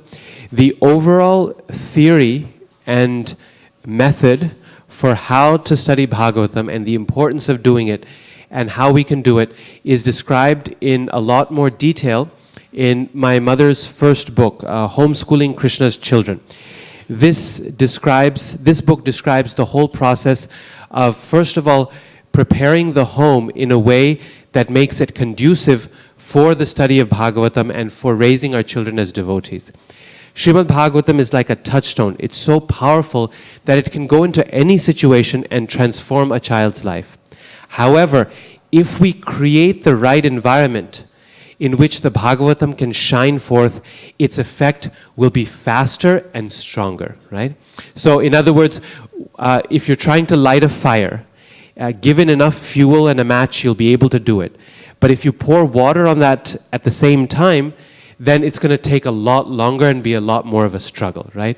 So creating the right home environment so that study of Bhagavatam becomes easy, it becomes conducive, and the child is naturally attentive and interested in the subject matter. Everything in life contributes towards that interest and towards that inspiration to study Bhagavatam. So that first book, Homeschooling Krishna's Children, provides the background for systematically talking about how we can prepare the home nicely and make it Krishna conscious, what we should focus on in our children's studies, and most importantly, how we can make Srimad Bhagavatam the centerpiece of their education. Despite the fact that the book is about homeschooling, the vast majority of the book is useful even for people who are not homeschooling or know they cannot homeschool. Even for such parents, it would be a very useful thing because most of the book is about these elements that I just described. So that's the first resource available. And today, if anyone is interested, then we have a few copies of this book, Homeschooling Krishna's Children, that you can get from us today. Then the second thing is that parents often have been asking for, okay, I got the overall idea and I've got the inspiration and the method for doing this from the first book, but I need a little bit. Is there any curriculum available with some questions that will get me started, some exercises to give to the children, etc.? And that's what's in progress right now. It's in the final layout or design stage with Torchlight Publishing, and it will be coming out soon. first canto of Srimad Bhagavatam, providing a curriculum for parents and children to use either in the classroom or at home if you're studying Bhagavatam with your children. It does not replace the whole process that my mother described, but it's meant to assist and supplement with that. So you'll get some higher thinking questions there, the types of questions slide for Dhruva Maharaj's story. You'll find that for each chapter in the first canto. There's fun exercises for children to do, like crossword puzzles and word search games.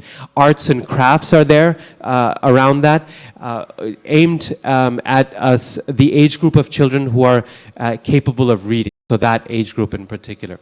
That's going to be coming out very soon. We're hoping in the next 6 months or so. So please stay tuned for that.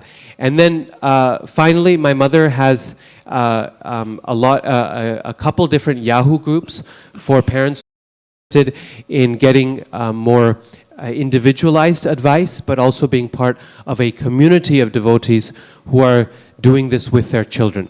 There's one Yahoo group dedicated to studying Srimad Bhagavatam and one more general Yahoo group as well. My mother is also available by email for anyone who'd like to has personal questions or individual questions they want to ask. Then you can always write to her by email as well, and she can share her email address with you. So we're hoping through this that there's as many resources as possible available for parents who may need some support in this.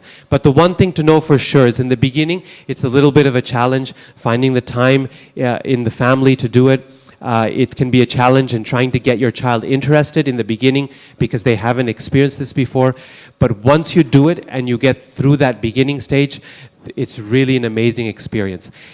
The best way to do it is as a family.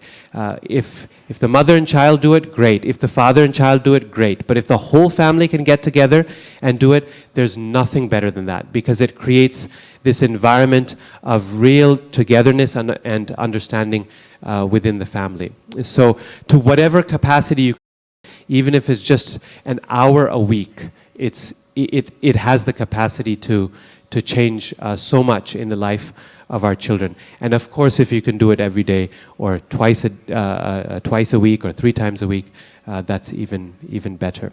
So those are some of the resources available. And I think with that we can, I don't know what time are we meant to conclude? 8:25. Okay, 8:25. So we have 15 minutes if people have questions Radhika, about the content covered. Slide with my email, the next one. Okay. Sorry, yeah. So this one has her email address and the name of the Yahoo group as well. So the website is krishnahomeschool.com and the email address is written there as well, if anyone wants to note it.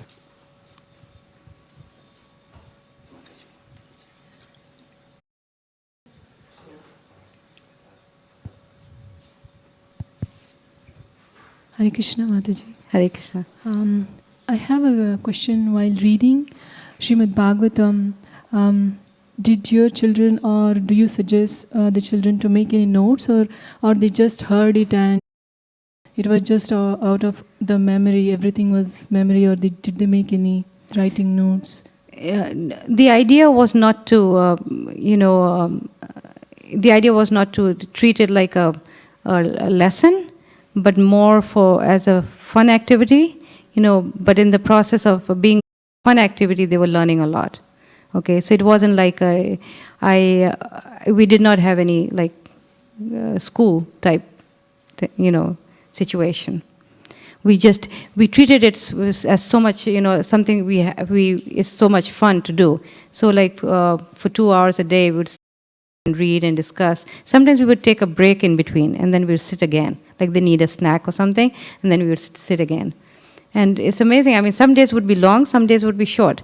And the nice thing is that, when a discussion keeps going, there's nothing to stop it, Like you can keep going and for a long time, you see. But it's not important that they remember these stories. Like it's not like a schoolwork where you have to give an exam. Okay, that's not the idea. The idea is that they appreciate what they're reading in a deep level, like imbibing it in themselves, and then later on when they're going read it again and again and again. You see, it's not something, it's not the first time. Now, they finished the entire 12 cantos with me, but they're still reading it, right? So this process keeps going. And also, just one more question. For these children who are not homeschooling, they also have their homework. So what kind of schedule did you suggest for them to read with the parents? What time? It is, yes, the time or the schedule. Like you are working with several children, and I'm just curious how they do. Children, how do you suggest them? Yeah.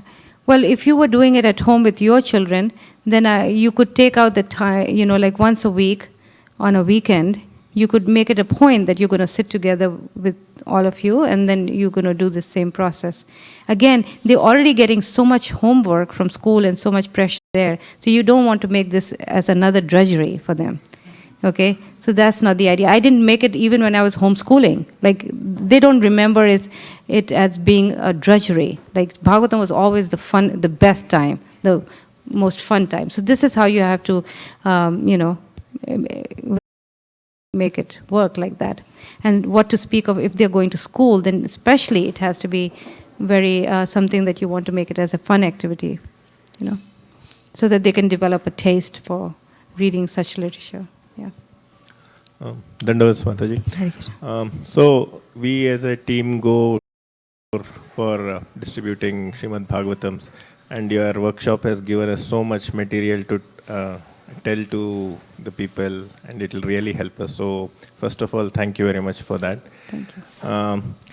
And in the same context, one of the pushback which we receive trying to distribute Srimad Bhagavatam is that, they say, oh, I am already teaching my kids through the television serials or YouTube videos, because they are non-devotees, so they don't really understand the importance of what you are telling us here. So any suggestions? Or they say a flimsy thing like Amar Chitra Katha, I have got the entire series.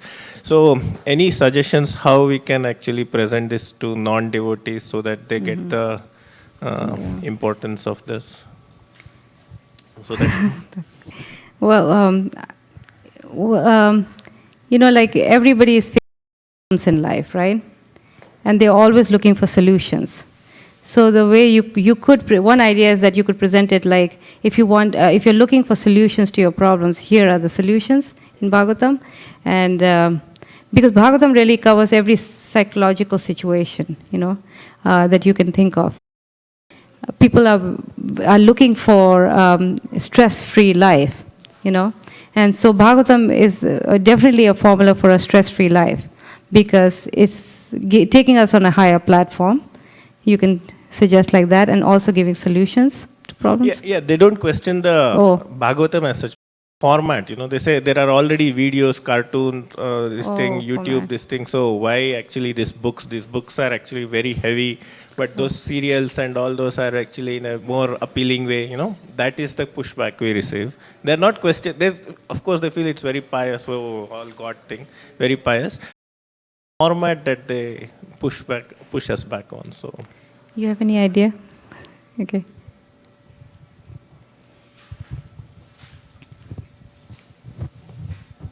So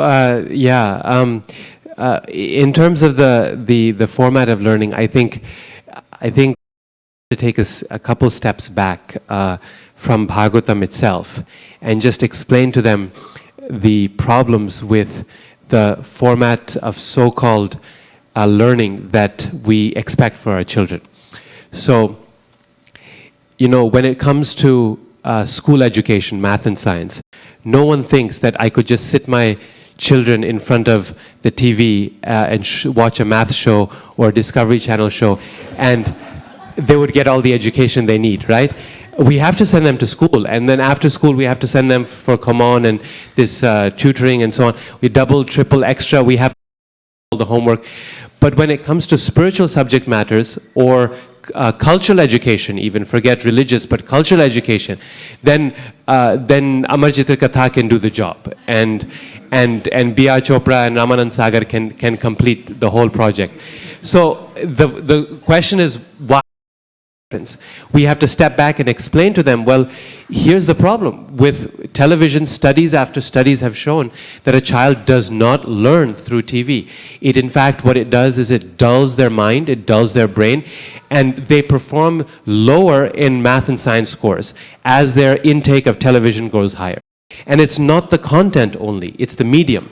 It's the medium that dulls the brain, because the brain, literally brain activity goes down severely. They've done studies hooking up the brain to a person watching TV, hooking up their brain to a scanner, and the brain activity just drops. It's because there's no imagination, there's no creativity, there's no critical thinking, there's no discussion, nothing. So far from giving them an education, we're actually ruining what education they are getting, because children who watch more TV perform lower in all kinds of subjects in school, right? So there's a very, very nice chapter, 2 chapters about this actually in the book that my mother wrote.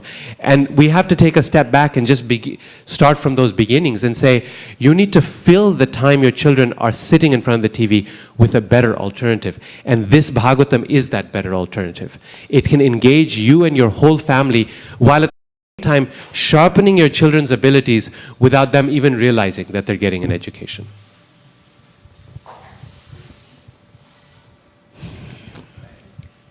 Hare Krishna Mataji, thank you so much for inspiring us for so many years. And Balram and Abba have been reading Bhagavatam every day. So I have a question that after Balram finished the 5th canto, he was too much into that astronomy and the Vedic astronomy, what has been described there. He doesn't want to learn astronomy, the modern astronomy, and he just hates it. Earlier he was reading the books, but now he just hates all false. Why should I learn all these? So how would that, going forward, how would that be in his, further education later on? Or when he talks to his friends that he says, I don't like, those are all false. Those are, they're not correct. Whatever is written in Bhagavatam, as Sukeshwar was saying. So, how, looking forward, suppose in college or in higher education, how would he go further in those? Could you help on that? Radhika, you'll be the he can relate with it because he went through the same thing, so I thought it would be better. Yeah. So actually, so much of current astronomy is compatible with the astronomy of Bhagavatam. Of course, there are so many things in current astronomy that they cannot see beyond a certain limit. And Bhagavatam can tell us about other galaxies and planetary systems and higher dimensions also. But I think there's a couple ways. One is that you can inspire him and say, look, unless you learn this astronomy, how will you go on and establish Srimad Bhagavatam's version nicely unless you understand what you're up against, right? So in other words, that they took an education in the various secular subjects that were being taught at that time so that they can properly establish Chaitanya Mahaprabhu's philosophy, right? So you can inspire him if he's feeling that strongly inside, which is such a nice thing, right? Why should I study all this when Bhagavatam is giving me the truth? Means he's an inspired and solid devotee. So you can inspire him in this way and say, yes, now you know what is the right truth, but you have to teach others. And how will you do that unless you understand what is being taught in the world, right? So you need to study this properly, and you need to understand what matches and what does not match with Srimad Bhagavatam.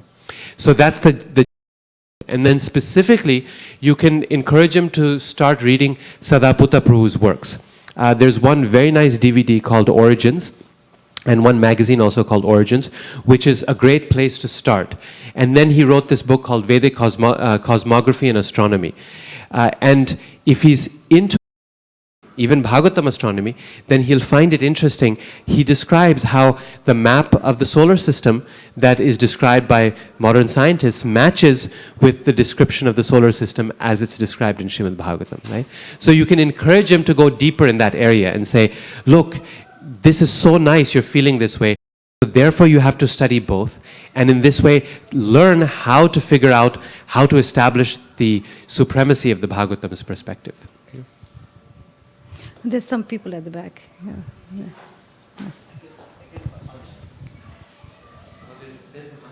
Okay. Hare Krishna Mataji.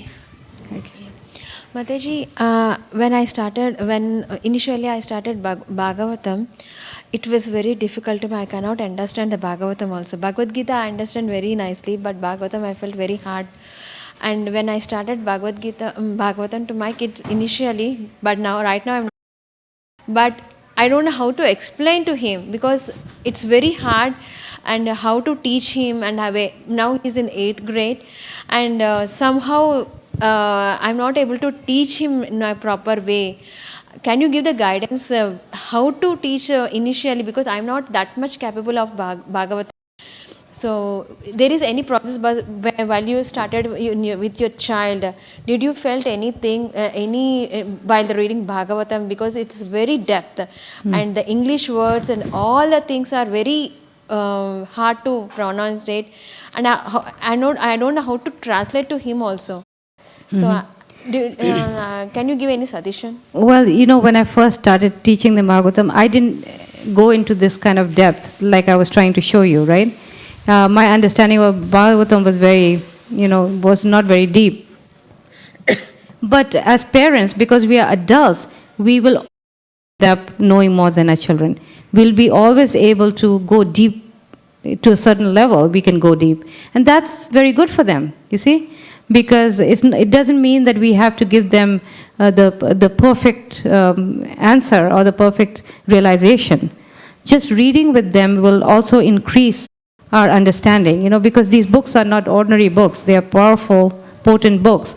So as we read, we will actually understand them as time goes on, And also you can join your child can join one of my phone conferences, and many parents also listen in where they learn, and then they learn the process, So if he joins like that, then maybe you can learn how to do this, okay? If you just, Radhika, do you want to add in? Well, I was just going to say one thing, which is your child is in 8th grade, so it means 13 years old, right? Yeah. So the thing is that you may not want to approach it as in teaching. How can I teach my child? And give up the idea of teaching and instead just read with him.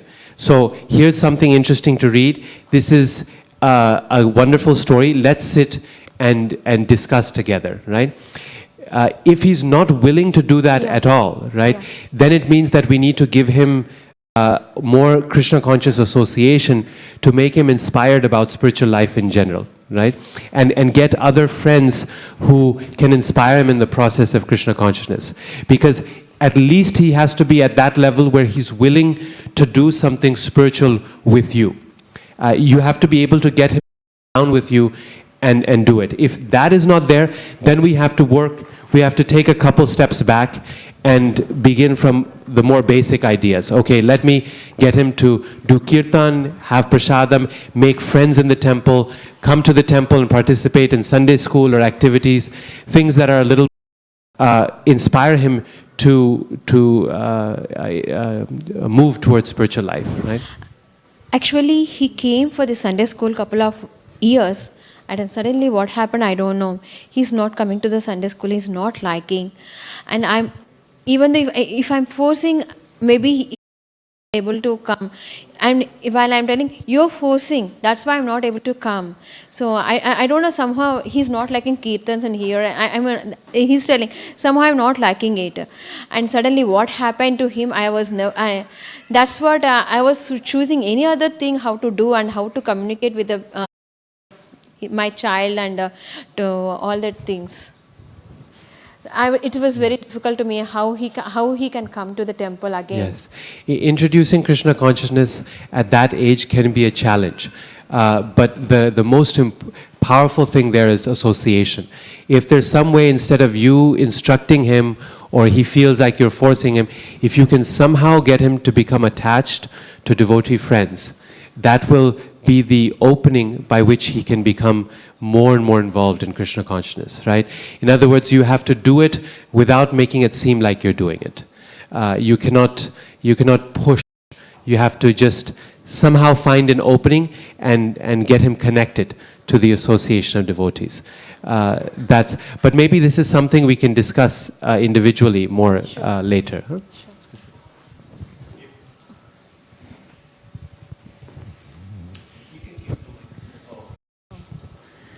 I just wanted to, well, thank you both, of course, for coming. I've been inspired by you for a long time, but I love what you just said about, especially with the older kids and younger too, not like you're teaching, because I feel the same way. Like, my brain feels like a sieve sometimes. I'm like, how can I teach my children? You know, when we're reading Mahabharata or Ramayana together, I'm not teaching them, we're reading together. So I like also that you say you don't have to feel like it's a lesson, like you're taking notes. And it feels much more approachable to me. So I'm so glad you asked that question, because I feel the same way. It's like such deep philosophy, but if we just read, so thank you for saying that. Mataji, thank you so much for this inspiring lecture. Just to add, you mentioned about that you have these phone classes.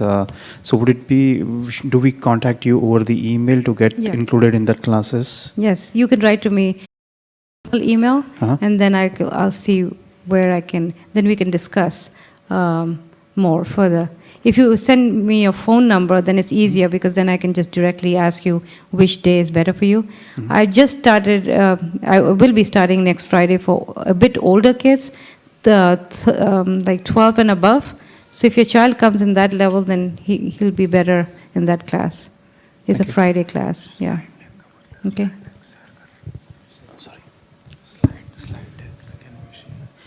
And one more thing that I just I share with what Radhika Prabhu is saying, that when you do it as a family, it has a great impact.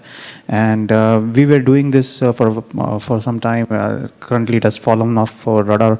But the evening time, when I used to come back from the office, we used to get together, sit in front of altar, do our sadhana, and then read Srimad Bhagavatam. That used to be really time.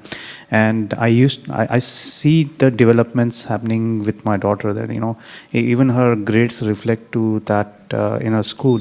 Her English, they did her STAR test, and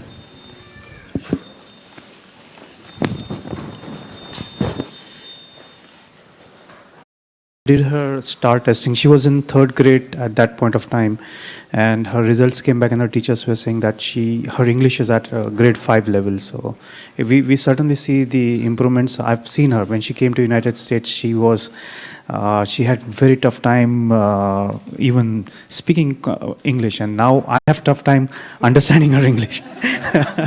So yeah, I'm extremely thrilled by this Srimad Bhagavatam. It's the only thing that I think we have to bring in our lives is a little bit of more discipline, and find that time in the evening where we can get together as a family and read Srimad Bhagavatam. But thank you so much for inspiring. This has again the fire or the urge in my heart to come together as a family and read Srimad Bhagavatam. Thank you so much for the inspiration. Thank you.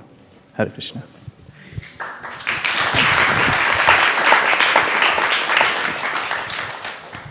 Hare Krishna, Mataji. So, just we want to now, because time, and you can definitely discuss Mataji during the Prasadam time. Anything else, because we have to also close our temple by 9:30 in weekdays. So just wanted to know that today is Bhakti Vinod Thakur appearance day, because even the Dwadasi, Trayodosi, as per the calendar, so we are celebrating. So we won't do any elaborate one, but everybody can take flower. We will offer 3 times to Bhakti Vinod Thakur flower. So please make sure that you carry and offer 3 times Puspanjali to Bhaktivinoda Thakur, and after that we will head towards Prasadam. And thank you very much Radhika, Raman Prabhu and Aruddha Mataji for a wonderful class.